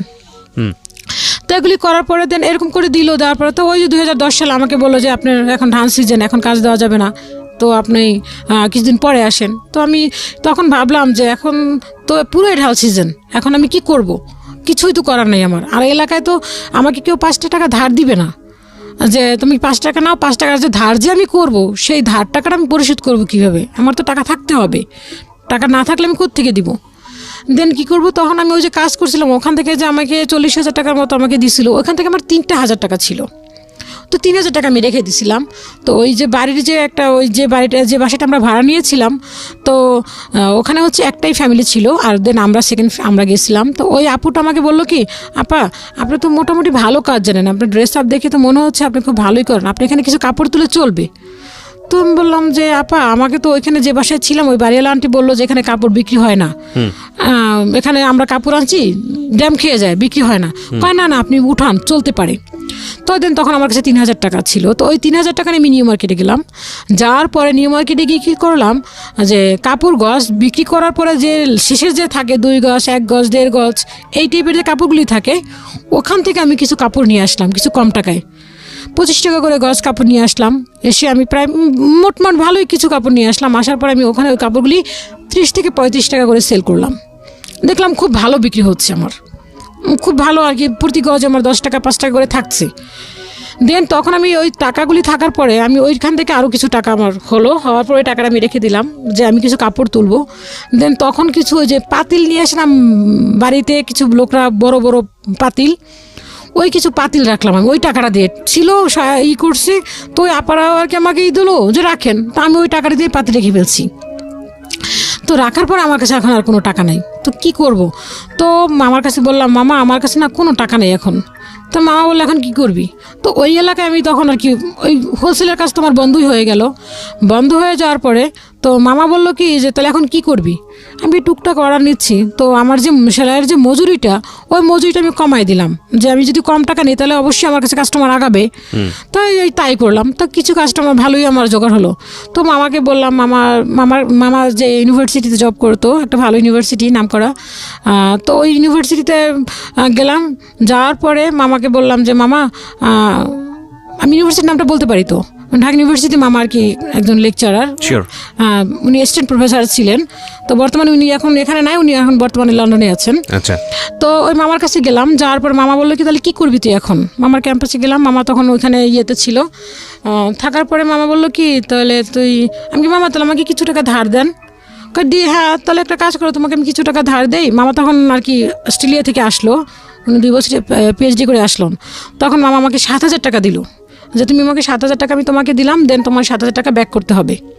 আমি ঠিক আছে মামা, আমি 7,000 টাকা ব্যাক করবো। তো 7,000 টাকা নিয়ে গেলাম, দেন মামা আমার সাথে গেল। দেন আমি তখন কিছু কাপড় 3 পিস তুললাম আর কিছু গজ কাপড় তুললাম। সেটার গজ হচ্ছে 400 টাকা করে গজ। তো 400 টাকা করে গজ মানে আমি কিনলাম হচ্ছে ধরেন, তখন আমি পুরো গজে আমি প্রত্যেকটা গজে 50 টাকা 60 টাকা 70 টাকা 80 টাকা করেও আমি প্রফিট পাচ্ছি। ওকে। হ্যাঁ, যে 400 টাকা গজ, ওটা মার্কেটে সাধারণত চলতেছে 600-700 টাকা করে গজ, কিন্তু আমি ছাড়তেছি 500-400 এরকম করে।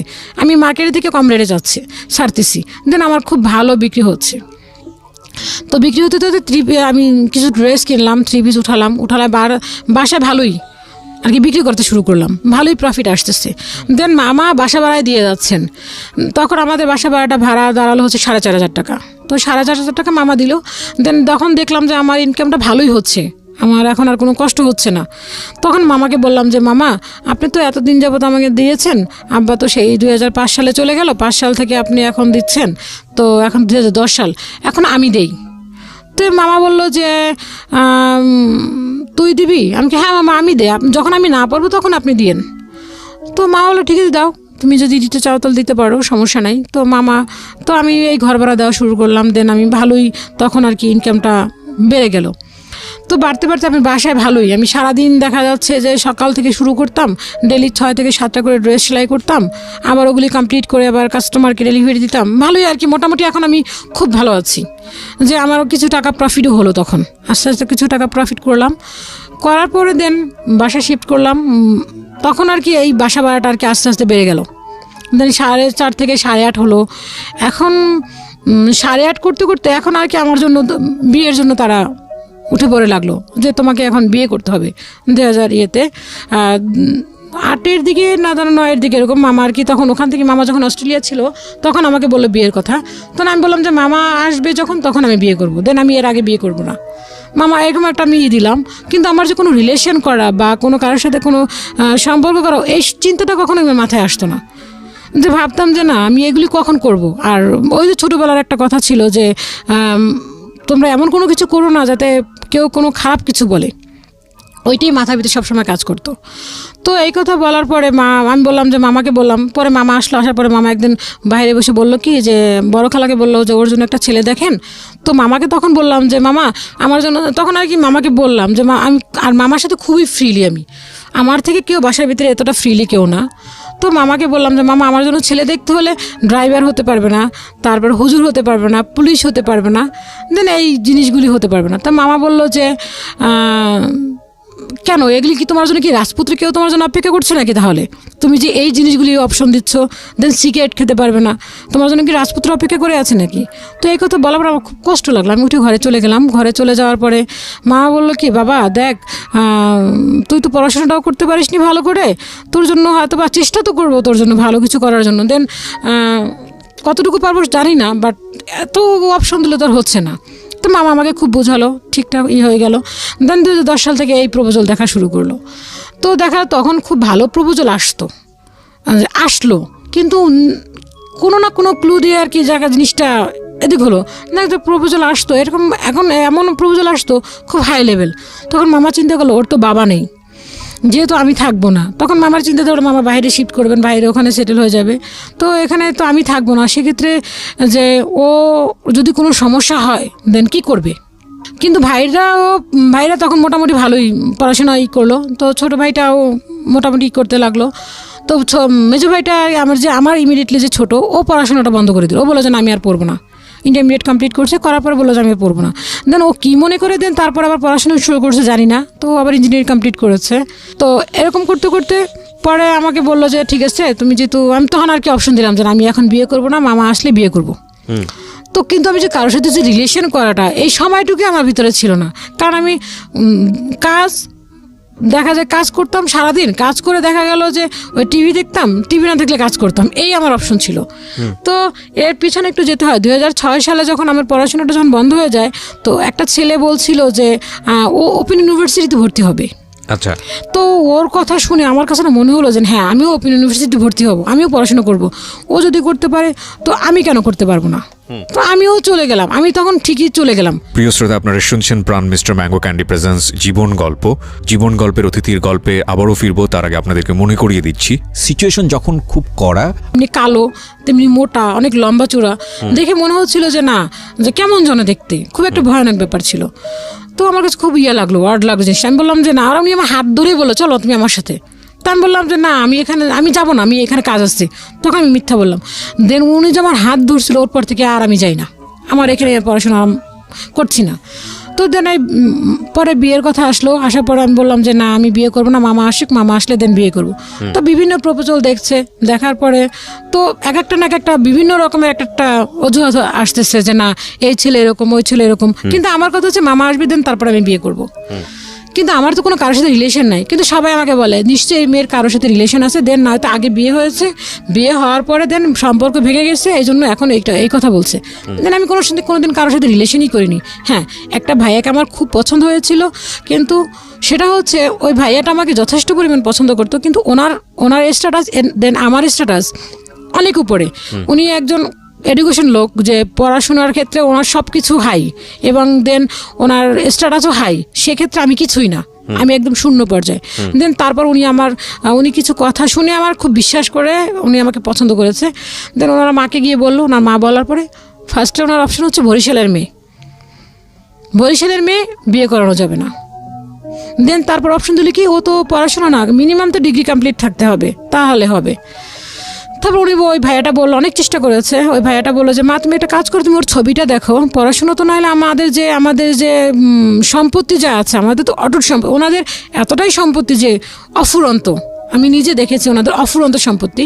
তো বলে যে আমাদের যে এত কিছু, আমি তো একাই, এখানে তার কেউ নাই, তাহলে তো ওদের পড়াশোনা তোকে করানো যাবে, সেটা কোনো ব্যাপার না, তুমি একটু ছবি দেখো। না, ছবি দেখা যাবে না, দেন হচ্ছে বরিশালের মেয়েরা ভালো হয় না।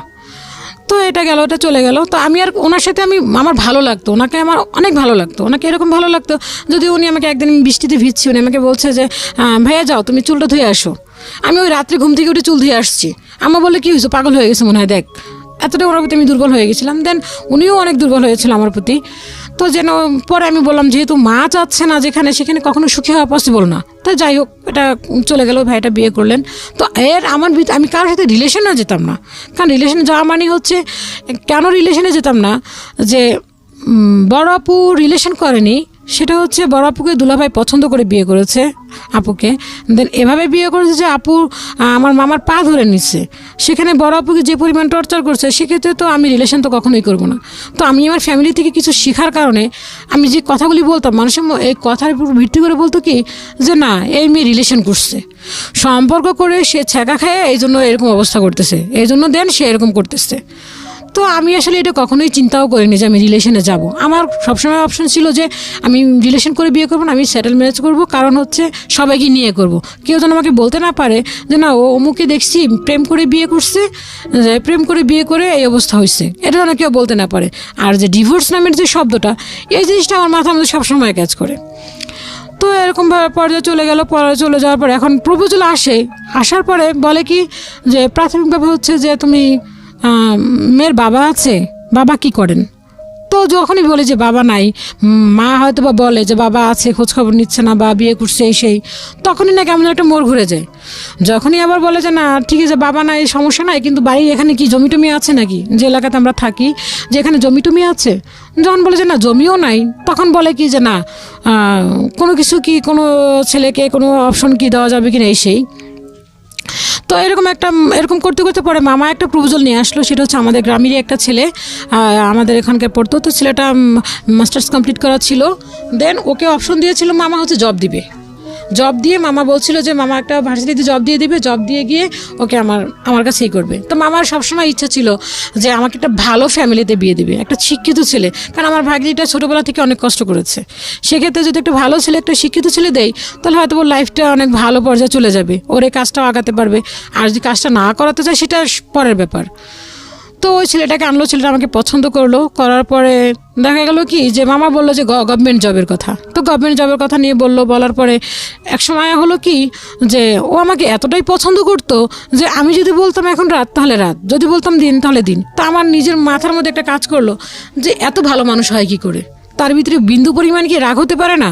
আমি যে এত রাগ দেখাচ্ছি, যে এত কিছুই করতেছি, তার ভিতরে বিন্দু পরিমাণ রাগ নাই। তো আমার কাছে মনে হলো যে আমি তাকে একটু ট্রাই করি। তার কারণও হচ্ছে আমি একটা অসুস্থ ছিলাম। তো অসুস্থতা থাকার কারণে উনি আমাকে বললো যে মিরপুর দিয়ে আসতেছিলাম, তখন বলে তুমি একটা কাজ করো, তোমার হার্টটা টেস্ট করো। তো আমার জিনিসটা রাগ হলো, তার মানে কি আমি রুগী বিয়ে করবা? ঠিক আছে, আমি হাঁটতে 1 নম্বর চলে আসছি। দেন আমার পিছনে সে 1 নম্বর পর্যন্ত হেঁটে হেঁটে আসছে আমাকে কনভিন্স করার জন্য। তো এরকম করতে করতে পরে আমি বাসায় এসে আমার মনের মধ্যে একটা কৌতূহল জাগলো যে না ওকে আমি ট্রাই করে দেখবো, যে দেখি সত্যি কি আমাকে ভালোবাসে, নাকি আমার জবের জন্য মামার পিছনে ঘুরে বেড়াচ্ছে, আমাকে এরকমভাবেই করতেছে। তো যে এরকম বললাম সেরকম ওই কাজটা করলাম কীরকম, আমার কাছে সেকেন্ড একটা নাম্বার ছিল, তো এক ভাবি আছে, তো ভাবির সাথে খুব ভালো রিলেশন আমার। তো ভাবিকে বললাম, ভাবি তুমি কি একটা কাজ করে দিতে পারবে আমাকে? তো ভাবি বললো কি যে হ্যাঁ করে দেওয়া যাবে না কেন। আমি তুমি একটা কাজ করো, তুমি একটু ওকে ট্রাই করে দেখবা। তো ভাবিকে বললাম যে তুমি আমার একটা কাজ করো, আমি নাম সম্পূর্ণ তুমি করবা, আমার সম্বন্ধে যত খারাপ কিছু আছে তুমি সেটা ট্রাই করবা। ও এরকমভাবে থাকতো। সেটা হচ্ছে কি আপনার দেখা গেল যে আপনার ওই যে অফিস থেকে বের হলে আমাকে ফোন দিত, অফিসে ঢোকার সময় ফোন দিত, একটা ইংলিশ নিউজে ছিল। তো এরকম করতে করতে দেখা গেলো আমার এই সন্দেহ হওয়ার কারণে ভাবিকে বললাম, তো ও প্রতিদিন সন্ধ্যার সময় অফিস থেকে বের হলে আমাকে ফোন দিয়ে বেরোতো যে আমি বের হচ্ছি। তো এটা বলার পরে তো আমাকে ওই ভাবিকে নাম্বারটা দিলাম, নাম্বারটা দেওয়ার পর ভাবি আমি যা বললাম ঠিক সেম তাই করলো। বলার পরে আমাকে আমি তখন ওই ভাবি বলার পরে ও আমাকে ফোন দিয়ে বললো কি যে আমাকে না একটা মেয়ে ফোন দিচ্ছে, বলতেছে তুমি এরকম আমি আরও কি বলতাম, কি তুমি কি বলছো? পরে বলতেছে যে এরকম যে ওর আমি বাসায় গিয়ে ফোন দিব এইটা বলছে। তো আমি বললাম ঠিক আছে দেখো কি বলছে তোমাকে। আমাকে কিছু বলে নাই, জাস্ট তোমার নাম বলো তোমার বান্ধবী। তো এই কথা বলার পর প্রতিদিন সে সন্ধ্যা 6টায় আমাকে অফিস থেকে বের হয়ে ফোন দেয়, কিন্তু ওই সময় আর আমাকে ফোন দিল না। সে কী করলো, বাসায় গেল, বাসায় গিয়ে ওই ভাবির সাথেই ভাবিকে বললো যে আমি বাসায় গিয়ে আপনাকে ফোন দিব। তো সে কী করলো, বাসায় গিয়ে সে ড্রেস চেঞ্জ না করে ওই ভাবিকে ফোন দিল। তো ভাবিকে ফোন দিল, ভাবির সাথে সে কথা বললো 22 মিনিট 23 সেকেন্ড কথা বললো। সে বললো যে ভাবি বললো যে আপনি কেন ওই মেয়েকে বিয়ে করবেন? সে আমাকে যে আমার বাবার ব্যাপারে আমি যে এতটা কাজ করতেছি বা এরকমের সে আমাকে যত পরিমাণ নিচে নামানো দরকার অ্যাকচুয়ালি যেরকম নিচে নামানো যায় ঠিক সেভাবে আমাকে এক কথা বলতে সে আমাকে করুণা করতেছে এরকম ভাবে। তো বললো যে আমি তো এই মেয়েকে তো আমার যোগ্যই না কোনো, এই মেয়েকে বিয়ে করতেছি শুধুমাত্র এই কারণে। তো এই কথা বলার পরে তো আমার না জিনিসটা শুনে অনেক খারাপ লাগলো যে তার মানে কি মেয়েটা, তার মানে কি আমাকে সে করুণা করতেছে, তার মানে দেন আমাকে বিয়ে করার জন্য সেই করতেছে না, জবের জন্য। তার মানে সে যদি জব না থাকে দেন আমাকে তো অবশ্যই টর্চার শুরু করবে। ঠিক ওই মুহূর্তে তার একটা অ্যাপয়েন্টমেন্ট লেটার আসছিল গভর্নমেন্টের জবের, মামা ট্রাই করছে, পরে এক মামা বলছিল যে ওখানে ইন্টারভিউ দেওয়ার জন্য। দেন আমি তখন ওনার কথাটা শুনে আমি ফোনটা অফ করে দিচ্ছি, আমি আর ফোন খুলতেছি না, আমাকে কেউ পাচ্ছে না। আমার এতটা কষ্ট লাগলো, আমি শুয়ে কাঁদলাম কতক্ষণ। দেন তারপরে এই কথা বলার পরে আমার খুব কষ্ট লাগলো, আমি কাঁদার পরে বললাম কি যে যা আমি বিয়েই করবো না। তার মানে কি আমি পড়াশোনা না, আমার বাবা নেই, আমার বাবা এই করে, এজন্য কি আমাকে সে বিয়ে করে যাবে? আপনি ফ্যামিলি থেকে তখনও রিটাস্ট, আপনি আলাদা থাকছেন? না, আমি তো বাবা মায়ের সাথে থাকছি তখন মায়ের সাথে থাকছেন, কিন্তু বাবা থাকে না। বাবা আমাদের কাছ থেকে সেই 2005 সাল থেকে চলে গেছে। নিজের সংসার নিজেই চালাচ্ছেন? হ্যাঁ, নিজেই চালাচ্ছি। মামা দিন বাসা ভাড়া দিত, দেন এখন তো মামা বাসা ভাড়া দিচ্ছেন না, তখন আমি নিজেই দিচ্ছি বাসা ভাড়াটা। দেন খাবারের খরচটা আম্মু দিচ্ছেন, দেন কিছু দরকার হলে পড়াশোনার খরচটা হচ্ছে মামা কিছুটা বের করতেন। তো এই কথা বলার পর আমার খুব কষ্ট লাগলো। তখন মামাকে বললাম যে মামা, ফোন দিলাম তখন রাতে মামাকে, তখন মামা হচ্ছে আপনার ইয়েতে থাকে, মামা তখন ইউকেতে চলে গেছে। তখন মামাকে বললাম যে মামা এরকমের ও না এইগুলি বলতেছে। তখন মামা আমাকে বকা দিল, বললো তুই বেশি পণ্ডিতি করলি কেন? আমি বললাম মামা আমি বিয়ে করবো না জীবনে, কারণ যে আমাকে পছন্দ করে না, আপনার জবের পছন্দ করছে, সে আমাকে সারা জীবনভাবেই তো এইভাবে খোটা দেবে। হয়তো তার ফ্যামিলি ভালো, ঠিক আছে, আমি তাকে বিয়ে করবো না কোনোদিন। তো এই কথা বলার পর মামা বললো তোমার যেটা ইচ্ছা, তোমার ইচ্ছা, তোমরা যেটা ভালো মনে করো। তখন মামা রাগ করে বলো তোমাদের যেটা ইচ্ছা, আমি তোমাদের কাছে নাই, আমি তোমাদের সাথে নাই। তো মামা এই কথা বলার পরে দেন আর ওনার সাথে আর হলো না। দেন এই পর্যন্ত চলে গেল। চলে যাওয়ার পরে আমার যেন প্রপোজাল আসার পরে একটাই প্রবলেম যে বাবা থাকতে হবে। দেন বরিশালের মেয়ে কেন? মেন প্রবলেম হচ্ছে বরিশাল।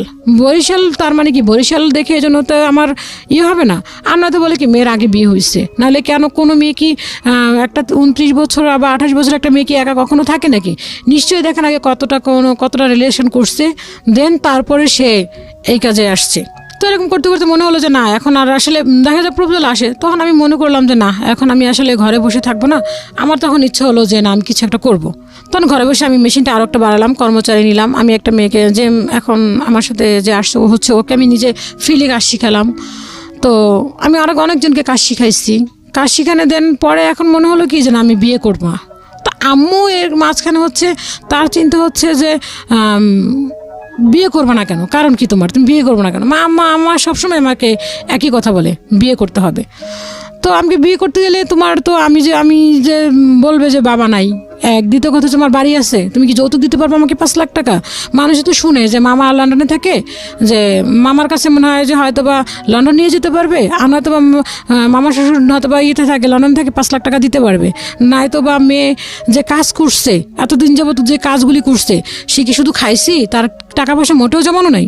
কিন্তু ভাইয়া একটা কথা বলতে গেলে কি, আমি যে ইনকাম করছি সবটুকু আমি নিজের খরচে লাগছে, কারণ আমার বাসা ভাড়া দিতে হচ্ছে প্রতি মাসে। আমি ইনকাম বা যতটুকু করতাম ঘরে বসে বাসা ভাড়া দিতাম, টুকটাক নিজের খরচ চলতাম, সব কিছু করতাম। তো এরকম করতে করতে পরে মামা যখন এই কথা বলো, তো দেন 2012 সালে মামা বিয়ে করলো। বিয়ে করার পরে তো মামা এর মাঝখানে আমাকে বারবার বলতো যে তুই পড়াশোনাটা শুরু কর। তো আমার একটা লজ্জাবোধ কাজ করতো যে আমার ভাইরা এখন মোটামুটি পড়াশোনা করতেছে, ওরা ভার্সিটিতে পড়ে, আমি এখন পড়াশোনা করবো, ওর ফ্রেন্ড সার্কেল বা কী বলবে, এরকম একটা লজ্জা কাজ করতো আমার কাছে। তো আমি না পড়তে চাইতাম না, যে না থাক এখন আর পরে কী করবো, এখন তো কাজই করতেছে আর পরে কী করবো। তো 2012 সালে আমার মামি হচ্ছে সে ঢাকা ইউনিভার্সিটি থেকে পড়াশোনা করছে। সে বললো কি, তো বললো যে তুমি এই কথা কেন বলতেছো, তোমার লজ্জা পাচ্ছে?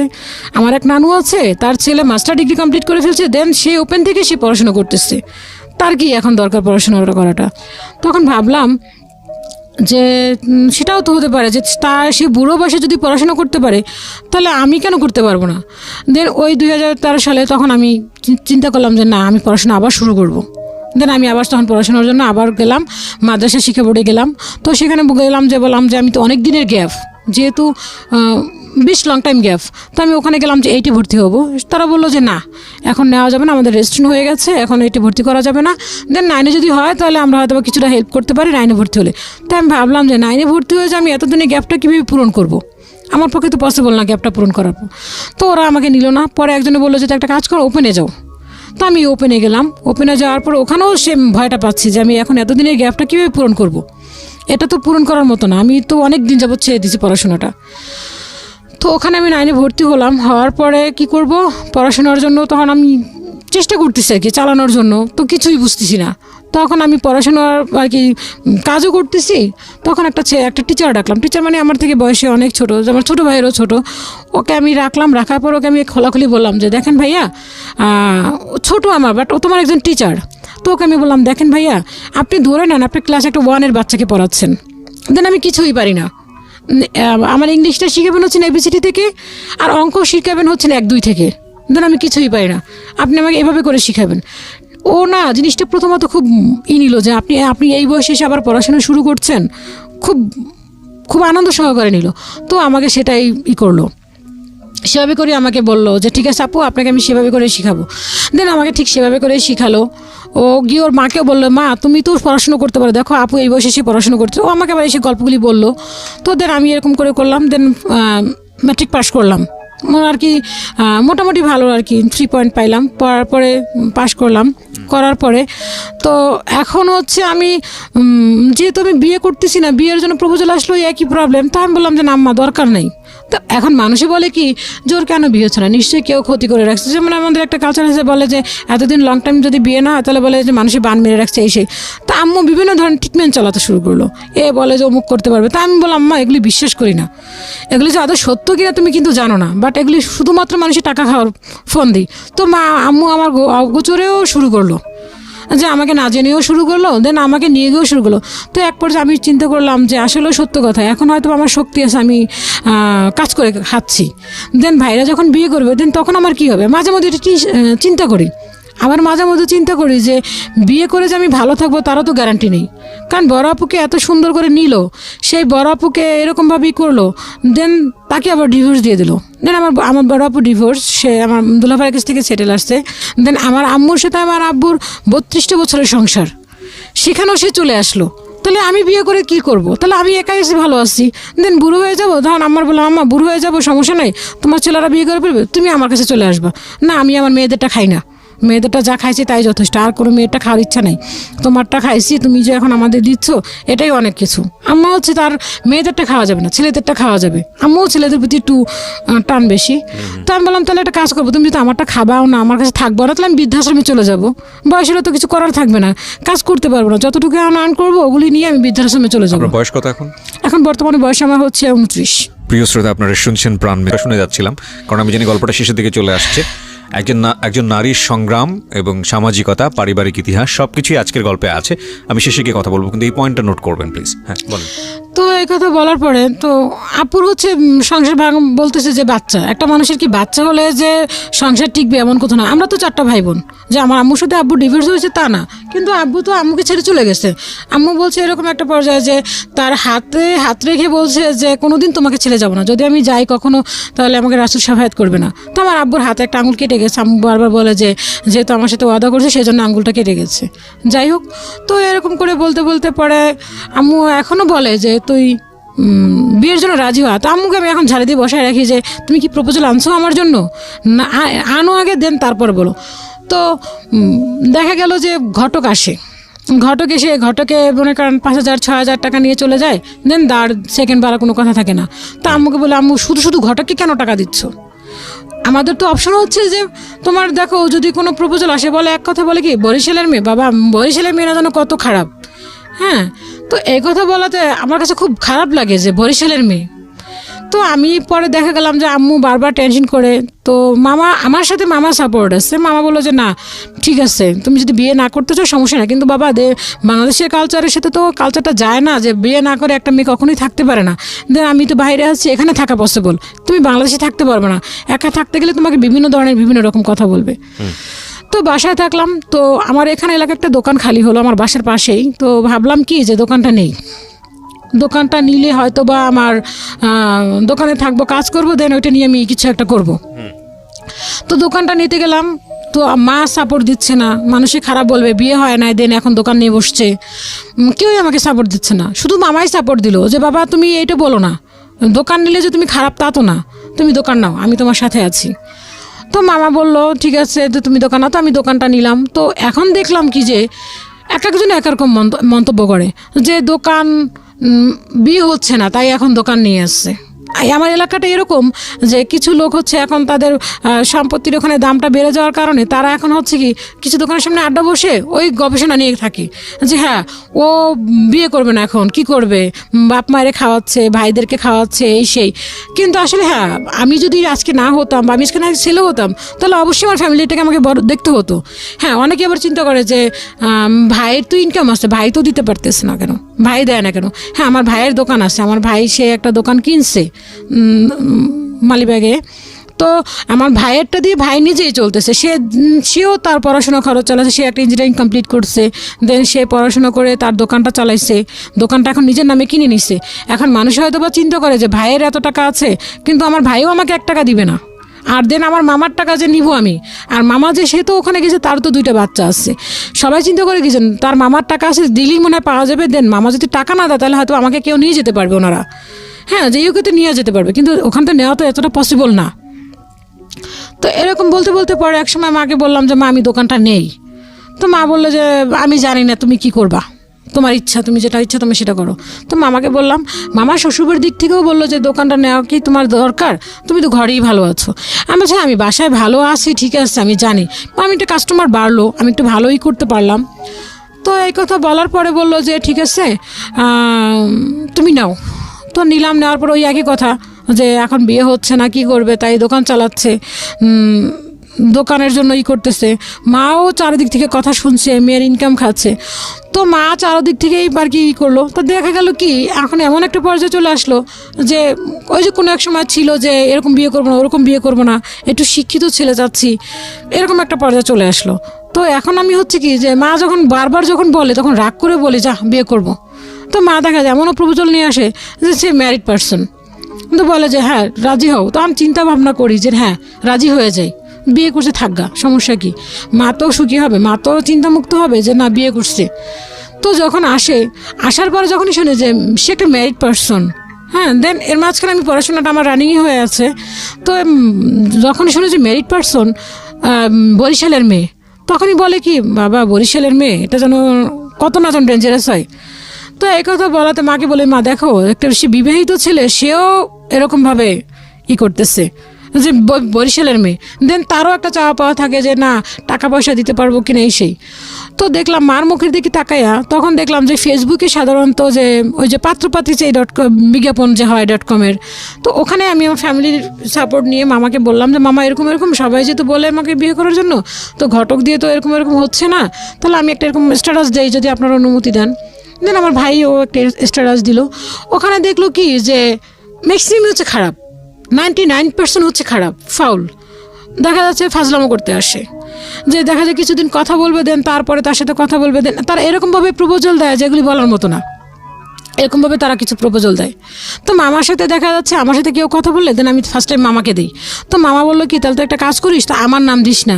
সবাই মনে করে যে বাবা আমার অনেক টাকা পয়সা আছে, তোদেরকে দিতে পারবো, বা তোর যার সাথে বিয়ে হবে তাকে দিতে পারবো, দেন তোকে নিয়ে আস, তাকে আমি নিতে পারবো, তাহলে দিয়ে আমার অ্যাড্রেসটা আমার কথা বলিস না। তা আমি বললাম যে না মামা, যে ছেলে আমাকে এরকমভাবে যে জানবে যে না আমি কিছুই দিতে পারবো না, আমি একবেলা ভাতও খাওয়াতে পারবো না, তাই সেই ছেলের কাছে আমি যাব। আর যদি দেন না হয় বিয়ে, তাহলে দরকার নেই।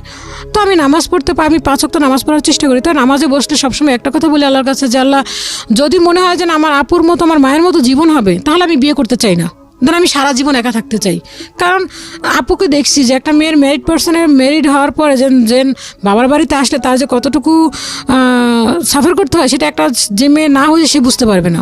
দেন আমার মায়ের বেলাও, আমার মাকে সবাই বলে খারাপ, কিন্তু আমার মাকে তো আমরা দেখে আসছি শিশুকাল থেকে, জন্মের পর থেকে দেখে আসছি যে আমার মা কতটুকু পরিমাণ আমার বাবার কাছ থেকে সাফার করছে, এবং মা কোনো কথাও বলতো না, তারপর আমার মা কত কিছু সহ্য করছে। তো সেরকম যদি আমার জীবনে তা দরকার না, আমি একাই থাকি, নামাজ পড়ে আল্লাহর কাছে একই কথা বলি। তো এরকম করে বলতে বলতে পরে বিজ্ঞাপন দিলাম ফেসবুকে, দেওয়ার পর ওই একই কথা আসে, ওইরকমই সবাই ওরকম ভাবছে। তো দেন কিছুদিন আগে একটা এরকম আমার মেসেঞ্জারে নক করে বললো কি যে সালাম দিল, দেন সালাম দেওয়ার পর বললো কি আপনি কি বিয়ের জন্য আগ্রহী? তো আমি বললাম হ্যাঁ আমি বিয়ের জন্য আগ্রহী। তো আমি তখন বললাম যে আপনি কে বলছেন, সালামের উত্তর দিয়ে বললাম আপনি কে বলছেন। তো উনি ওনার নাম বললেন, দেন আমি বললাম আপনি কি করেন। তো উনি সব কিছু বললো যে ওনার একটা বিজনেস আছে, দেন উনি বাড়ি আছে ওনার, সব কিছু বললো, উনি 5 ওয়াক্ত নামাজ পড়ে, এই সে। তো উনি অনেক কথা বলার পর উনি কিছু অপশন দিল আমাকে। তা আমি বললাম হ্যাঁ। তো উনি আমাকে বললো যে আপনার ছবি দেন। তা আমি বললাম আমি আপনাকে ছবি দেবো আগে কোন কারণে, আপনি আপনার ছবি দেন, আপনার তো প্রোফাইলে দেখলাম কোনো পিক নেই। তো বললো যে আচ্ছা ঠিক আছে। উনি ওনার প্রোফাইলের পিক দিল, দেওয়ার পরে ওনার প্রোফাইলটা ঘাটলাম, দেখলাম ইসলামিক নিয়ে ওনার অনেক কথা লেখা, হ্যাঁ ইসলামিক মাইন্ডেরই। তো উনি আমাকে অপশন দিল যে ফার্স্ট টাইম অপশন হচ্ছে যে আপনাকে বোরকা পড়তে হবে, দেন হাত মুজো পড়তে হবে, পা মুজো পড়তে হবে, একদম পুরা একদম বোরকা পরে একদম পুরো ঢাকা থাকতে হবে। ওকে ঠিক আছে মেনে নিলাম, কারণ আমি মেনে নিছি তারও অনেক কারণ আছে। যে চিন্তা করলাম বয়সে তো হয়ে গেছে, 29 বছর বয়স, 28 বছর বয়স, তো এখন আর কি করব। যদি সেরকম ভালো একটা লোক পাই, যদি আমাকে এভাবে সে রাখতে পারে ঢেকে, তাহলে আমার তো কোনো সমস্যা নেই। কোনো এক সময় অপশন ছিল যে না আমি বোরকা পরবো না, আমি একটু ওরকমের উশৃঙ্খল চলাফেরা তাও কিন্তু না, বাট শালীনতা বজায় রেখে আমি পরে চলাফেরা করবো, কিন্তু বোরকা পরার কখনো চিন্তা করিনি। তাই আমি চিন্তা করলাম যে না বোরকা পরি। তো উনি বললো যে বোরকা পড়তে হবে, দেন ওনাকে পড়াশোনা করা যাবে না। তো এই সে, তো ওনাকে আমি 2টা মিথ্যা কথা বললাম। একটা মিথ্যা কথা হচ্ছে যে উনি যখন আমাকে জিজ্ঞেস করলো পড়াশোনা কতটুকু, তখন আমি বললাম আমি বিবিএ পড়ছি। কিন্তু আমি তো বিবিএ পড়ছি না, আমি হচ্ছে এখন এই 1 তারিখে আমার হচ্ছে ফাইনাল, এই ইন্টার ফাইনাল। তো আমি এইটা বললাম। আর সেকেন্ড কথা বললাম হচ্ছে বাবা আছে। তো এই কথা বলার পরে উনি আমাকে বললো কি যে ঠিক আছে। তো উনি আমার ছবি দেখলো, ছবি দেখে বললো যে পছন্দ করলো। তো ওনার সাথে আমার ফেসবুকে ভালোই চ্যাটিং হচ্ছে। তো বললো পড়াশোনা করা যাবে না, জব করা যাবে না, কিছুই করা যাবে না। তো আমি বললাম যে কেন, যদি পড়াশোনা করতে চাই সমস্যা কোথায়, আমি ভর্তি হয়ে থাকবো, পড়াশোনাটা চালিয়ে যাব। তো বললো যে না পড়াশোনা করা যাবে না, এতদিন করা না, এখন পড়াশোনা করে কি করবেন, জব করবেন? আমি বললাম না জব করবো না। তো উনি বললো বিজনেস করে, উনি হচ্ছে বিকম পাস, ওনার বাড়ি আছে। তো বললাম যে চেহারাটাও তো আহামরি কোনো কিছু যে তাও না। তো ভাবলাম মানুষের চেহারা দিয়ে কী হবে, সে যে একটা মানুষ এবং যে সে একটা ইসলামিক মাইন্ডে, নিশ্চয়ই সে ভালো হবে। তো দেন তার কথা সম্পূর্ণ রাজি হলাম। তো একদিন পরে ওনার সাথে আমার কথা হয়েছে 22 তারিখে। 24 তারিখে উনি আমাকে ফেসবুকে বললো কি যে আপনার সাথে আমি দেখা করব। তো আমি বললাম আমার সাথে আপনি দেখা করবেন, ঠিক আছে, সেটা হচ্ছে 2 দিন পরে দেখা করি। আমি 24 তারিখে বললাম যে 26 তারিখে দেখা করি। কারণ না 26 তারিখে দেখা করা যাবে না, আপনি আজকে দেখা করবেন আমার সাথে। আমি বললাম যে না আমি আজকে একটু বিজি আসছি, আমার কাজ আসছে। তো দেন আমি তার মানে আপনি আমাকে পছন্দ করেন নাই, তাই তো? তো আমার জিনিসটা মনের ভিতরে কেমন হয়ে গেল। আর ওনার কথাটা এমনভাবে উনি আমাকে কনভিন্স করলো, উনি নাম্বার দিয়ে দিল সাথে সাথে। যেন আমার একটা নাম্বার ছিল, ওই নাম্বারটা আমি দিয়ে দিলাম। তো আমার সাথে ফোনে কথা হচ্ছে, দেন উনি আমার সাথে উনি কন্ট্যাক্ট করছে, আমার সাথে যোগাযোগ করছে। করার পরে লাস্ট মোমেন্টে উনি আমাকে কী করলো, যে উনি আমাকে বললো যে না তার মানে আপনি আমাকে পছন্দ করছেন না। আমি বললাম তাই, ঠিক আছে যান আপনি আসেন। তাহলে কাজ করেন, আপনি যেখানে আসেন সেখানে আপনি অ্যাপসটা পাঠান, লোকেশন পাঠান। তো আমি বললাম যে লোকেশন পাঠাতে পারি না, আপনি আমাকে বলে দিলে এভাবে পাঠান। তো আমি এভাবে পাঠাচ্ছি, দেন হচ্ছে না। পরে আমি বললাম আমি ওনাকে ফুল অ্যাড্রেসটা দিয়ে দিলাম, একদম A to Z। দেন আমার দোকানের একটা পিক দিলাম, দেওয়ার পরে উনি কি করলো, উনি ওই অনুসারে আসলো। তো উনি আমাকে বললো যে আমি এত টাইমের মধ্যে চলে আসতেছি। সত্যি সত্যি উনি ঠিক ওই টাইমে চলে আসলো। দেন এর মাঝখানে আমি মামাকে বললাম যে মামা এরকম এরকম একটা ছেলে এরকম নক করছে আমাকে, সে এই ব্যাপার। তো মামা বললো যে দেখো সে কি রিয়েল। আমি বলছি এই ব্যাপার, আপনি একটা কথা বলেন, দেন কথা বলে তাহলে আমি বুঝতে পারবো। তো আমি আমাকে কোনো ছেলে যদি নক করে আগে মামাকে জানাই, ইনফরমেশন করতে আগে মামাকে দিই। যদি মামা যদি দেন বলে ওকে দেন ঠিক আছে তাহলে আমি আগাই, না হলে আর আমি আগাই না। তো মামাকে দিলাম, মামা বললো যে ছেলের সাথে কথা বলে তো মনে হচ্ছে যে ভালো মনে হচ্ছে। তো উনি আসলো, আসার পরে দেখা হলো, দেখা হওয়ার পরে বললো যে ঠিক আছে আমরা দুপুরে একসাথে লাঞ্চ করব। তো আমি দোকানে তাড়াতাড়ি করে দোকান থেকে চলে যাই যখন, তো দোকানে আমি তালাটা মারছি যে, কিন্তু তালাটা আমার লাগে নাই, তালাটা খোলা। সারা রাত ধরে আমার দোকানের তালাটা খোলা, আমি জানতাম না। আমি যখন বাসায় আসছি তারপর দুপুরে লাঞ্চ করলাম, লাঞ্চ করার পর ওখান থেকে আমি একটু রিক্সা দিয়ে ঘুরলাম, ঘোরার পর রিক্সা দিয়ে এক জায়গায় বসলাম, বসার পরে আসলাম। তো উনি আমাকে ওখানে তখন বললো, উনি আর কি বিয়ের ব্যাপারে কথা বললো যে উনি ইন্ডিয়াতে যাবে, ওনার বোনের হাজব্যান্ডের ক্যান্সার, দেন উনি ফেব্রুয়ারিতে এসে ওখানে থাকবো 2-3 দিন, দেন নেক্সট মান্থে আমাদের 15-এর ভিতরে কিছু একটা কথা বলা হয়ে যাবে। উনি আমাকে এভাবে বললো। বলার পরে তো আমি বললাম, আমি তো খুব ওনার কথা আমি এতটাই কনভিন্স হয়ে গেলাম যে মনে হচ্ছিল উনি যা বলতেছে সবই রাইট, এরকম মনে হচ্ছিল। তিনি ওনার কথা খুব বিশ্বাস করা শুরু করলাম। উনি আমাকে বিয়ে করবে, কত টাকা কাবিন দিবে, কাবিনের টাকা তো শোধ করতে হবে, দেন বিয়েতে কোনো অনুষ্ঠান করা যাবে না। দেন তখন আমি ওনার ফেসবুকটা ঘাটলাম, বাসায় আসলাম, ঘাইটে দেখলাম ওনার আরেকটা আইডিয়া আছে। আইডিয়াতে দেখলাম যে ওনার ইসলামিক মাইন্ড নিয়েই অনেক কথাই, সব কিছু হচ্ছে ইসলামিক নিয়ে নিয়ে। তো তখন আরও বিশ্বাস হলো ওনার প্রতি। আমি ওনাকে আরও ট্রাস্ট করলাম, বললাম যে না তাহলে মনে হয় সত্যি রিয়েলি অনেক ভালো। তো উনি আসলো, আসার পরে উনি আর কি এমন একটা পর্যায়ে চলে গেল যে উনি আমাকে তখন বাসায় আসার পরে মায়ের সাথে কথা বললো। মায়ের সাথে কথা বলার পরে আমি যে আমার কলেজ থেকে পিকনিকে যাব কক্সবাজার, সে আমাকে যেতে দিবে না, বলে না তুমি যাবো না, আমি তোমাকে নিয়ে অন্য জায়গায় ঘুরতে যাবো, হানিমুন করতে যাবো, ইন্ডিয়াতে যাবো, এই সেই। আমার না যখন এই কথাটা বললো আমার কাছে মনে হচ্ছিল যে না এটা আসলে ফাউল, এটা পসিবল না। সবাই তো এরকম মনে শুনি যে তোমাকে নিয়ে অমুক জায়গায় ঘুরতে যাবো, তোমাকে নিয়ে অমুক করবো, কিন্তু আসলে এটা আমি বিশ্বাস করিনি তখন। নিশ্চয়ই অতটা সিরিয়াসলি নেই উনি। তখন মার সাথে কথা বললো, মাকে বললো কি যে ঠিক আছে আমি ইন্ডিয়া থেকে আসার পরে আপনার সাথে মায়ের সাথে কথা বলাই দিব। তো মাও বললো যে ঠিক আছে বাবা তুমি আগে তুমি ইন্ডিয়া থেকে আসো, তোমার দুলাভাই সুস্থ হোক, দেন তারপরে কথা বলি। তো আসলো, আসার পর উনি তখন এই কথা বললো। তো উনি এখন কি করলো, প্রতিদিন করে আমার কাছে আসতেছে দোকানে, প্রতিদিন একবার করে সে চলে আসতেছে। তো আমার দোকানটা এরকম, সেটা হচ্ছে একটা মহিলা, যেহেতু ওখানে সম্পূর্ণ মহিলা মানুষ এলাও, সেখানে কোনো ছেলে মানুষ এলাও না। তো ভাবলাম এখানে যদি আসে মানুষের তো আমাকে খারাপ মাইন্ডে নিতে পারে যে একটা ছেলে মানুষ চিনি না জানি না এখানে ঢুকতেছে বারবার, আর ওখানে একটা সিসি ক্যামেরা আছে, যদি দেখে ফেলে কেমন খারাপ মাইন্ডে নিবে। তো এই কথা বলার পরে আমি বললাম যে এটা একটা, তখন আমি বললাম যে তুমি আইসো না, দোকানে আইসো না। তো আমাকে বললো কি যে কেন, আমি বললাম আমাকে এরকম কিছু লোক দেখে বলতেছি কি যে তুমি আইসো না, আসলে তোমাকে ওই লোকটা কে, ওই ছেলেটা কে তোমার দোকানে ঢুকতেছে। তো এরকম মিথ্যা বললাম আর কি, এক পর্যায়ে মিথ্যা বললাম। তো বলে কি তুমি আমার সাথে মিথ্যা বলে ভালো করলো না। হ্যাঁ, তো এখন এই কথা বলার পর ও আমার সাথে আর কথা বলতেছে না, চুপচাপ, একদম পুরাই চুপচাপ। তো আমি ফোন দিই, রিসিভ করে না, কথা বলি, মেসেজ করি, কোনো মেসেজের রিপ্লাই দিচ্ছে না। দেন ওর 2টা আইডি খুঁজে পেলাম ফেসবুকে। তো 2টা আইডিতে আমি নক দিলাম, কোনো আইডিতে আমাকে নক করতেছে না, ফেসবুকে কোনো নক করতেছে না, এবং ফোনও দিচ্ছে তাও না। তো এক পর্যায়ে সে আমাকে করলো, বললো কি যে আমি ইন্ডিয়াতে যাচ্ছি। তো সারাদিন যেদিন ইন্ডিয়াতে যাবে 4 তারিখে ইন্ডিয়াতে গেল। তো আমি বললাম কি যে তুমি একটা কাজ করো, আমাকে বললো তুমি 4 তারিখে আমার সাথে দেখা করো। তো আমি বললাম না, তুমি ইন্ডিয়াতে যেতে যাচ্ছ, তুমি তো কিছুদিন পরে চলে আসতেছো, তাহলে তখনই আমি যা কথা বলি, এখন কথা বলার কি দরকার, এখন দেখা করার কি দরকার। কিন্তু আমার ভালো লাগতো, মানুষের কাছে শুনতাম একটা ছেলে একটা মেয়ের জন্য অনেক দূর দূরান্ত থেকে চলে আসে দেখা করার জন্য। তো আমার কাছে ভালো লাগতো, কিন্তু আবার খারাপও লাগতো যদি মানুষে খারাপ বলে, যদি খারাপ চিন্তা আসে মানুষের মাথায়, যদি একটা খারাপ রটাই দেয় আমার ব্যাপারে, তখন আমার মা ফ্যামিলি সবাই কোথায় যাবে, ওদেরকে তো খারাপ মন্তব্য করবে মানুষে। তো এই কথা পরে এরকম করতে পরে 4 তারিখে আমি আর দেখা করতে গেলাম না। দেখা করতে না যাওয়াতে সে আমার সাথে কথাই বলছে না, একদম টোটালি কথা বলছে না। তো সে কি করলো, ইন্ডিয়াতে যাওয়ার পর সে ইন্ডিয়াতে গেছে, তো রাত 10টা বাজে তাকে আমি একটা করলাম, ফোন দিলাম, সে ফোন ধরতেছে না। দেন তখন আমি একটা ভিডিও কলে কথা বললাম, দেখলাম সে ইন্ডিয়াতে যাচ্ছে। সে ফেসবুকে একটা স্ট্যাটাস দিল ঢাকা টু কলকাতা। ওকে, দেওয়ার পরে সে লাস্টে বললো কি যে, তো এই কথা বলার পর সে লাস্ট মোমেন্টে আমাকে ফেসবুকে স্ট্যাটাস দিল যে বরিশালের মানুষ হচ্ছে ইন্ডিয়া তো দেশেও যেরকম খচ্চর, দেন বাংলাদেশে ইন্ডিয়া তো সেম একই রকম। আচ্ছা, সে এরকম স্ট্যাটাস দিল, আমার জিনিসটা খুব খারাপ লাগলো। তো একটা ওর ফ্রেন্ড, ফেসবুকের এক ফ্রেন্ড বললো কি ভাই এটা কেমন কথা বললেন। তো ওকে উঠে বললো কি যে তার মানে কি তোর ফেসবুকে তোর কি কোনো গার্লফ্রেন্ড আছে নাকি বরিশালের। তো এরকম এক পর্যায়ে তখন আমি তাকে ফোন দিলাম, সে আমার কথা বলতেছে না। ইন্ডিয়াতে আসছে, ইন্ডিয়া থেকে আসার পরে সে আমার কোনো রেসপন্স করতেছে না।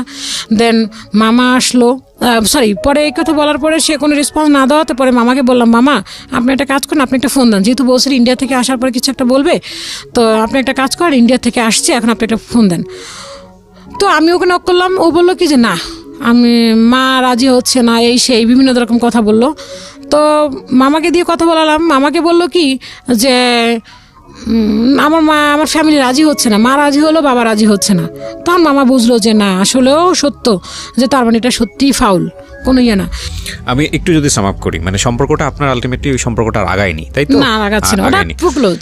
আচ্ছা, তো আপনার বর্তমান অবস্থা হচ্ছে যে আপনি এখন 29 বছর বয়সে আপনি জীবন যুদ্ধ করে যাচ্ছেন নিজের মতো করে। হ্যাঁ, নিজের মতো করে যুদ্ধ করে যাচ্ছি, এবং but সেখানে এখন আপনার এক অর্থে পরিবার নাই, আপনাকে সাপোর্ট করার মতো কেউ নাই, মা আছে, মা আপনার উপর নির্ভর, এবং আপনি নিজের সংসারটা চালান নিজের মতো করে করছি। স্বপ্ন দেন আছে, বাসা ভাড়া, দোকান ভাড়া মিলে এখন আমি নিজে খরচটা বহন করতেছি আর কি। বহন করছেন, নিজের পায়ে নিজে দাঁড়িয়েছেন। এটা আমি মনে করি এক অর্থে আপনি বাংলাদেশের অনেক মেয়ের চেয়ে ভালো আছেন শুধু নিজের পায়ে নিজে দাঁড়িয়েছেন বলে। অবশ্যই শুকরিয়া আল্লাহর কাছে। রাইট, এটা একটা বিষয়। হ্যাঁ, কিন্তু অবশ্যই আল্লাহর কাছে আপনার, শুকরিয়া আদায় করি। আমি শুধু একটা এই কথাটাই বারবার বলি আমার অনুষ্ঠানে, দেখুন একটা মেয়ের সামাজিক অবস্থান বাংলাদেশে কত রকম জটিল হতে পারে। একটা যেটা হচ্ছে যে যদি অর্থনৈতিকভাবে তাকে নির্ভর হতে হয়, তাহলে ডিসিশন মেকিংয়ের জায়গাটা একদমই জিরো হয়ে যায় একটা সময়। এটা একটা বিষয়। আরেকটা বিষয় যেটা, সেটা খুব সেন্সিটিভ বিষয়, সেটা হলো ধরুন অর্থনৈতিকভাবে সে কোনো না কোনোভাবে নির্ভর হয়েছে। অর্থনৈতিকভাবে নির্ভর হলেও সামাজিকতা, পারিবারিকভাবে বা অন্যান্য দিক থেকে তার দিকে যে আঙ্গুলটা তোলা হয়, সেই জায়গাটা কিন্তু কোনোভাবেই একটা মানুষকে সুস্থভাবে বাঁচার জন্যে অনুকূল না। আমরা আজকে যে গল্পটা এখানে পেয়েছি, আমরা পুরো গল্পটা যদি দেখি তাহলে দেখব যে ও বাবার কাছ থেকে যে পরিমাণে মেন্টালি টর্চার হয়েছে, ওনার মা উনি হয়েছেন। একটা সময় গিয়ে উনি বাবার সাথে রাগ করে বাড়ি থেকে বের হয়ে আসলেন, লেখাপড়া ছিল না, তারপরেও কর্ম করে নিজেকে দুপায়ে প্রতিষ্ঠিত করেছেন, নিজের পায়ে নিজে দাঁড়িয়ে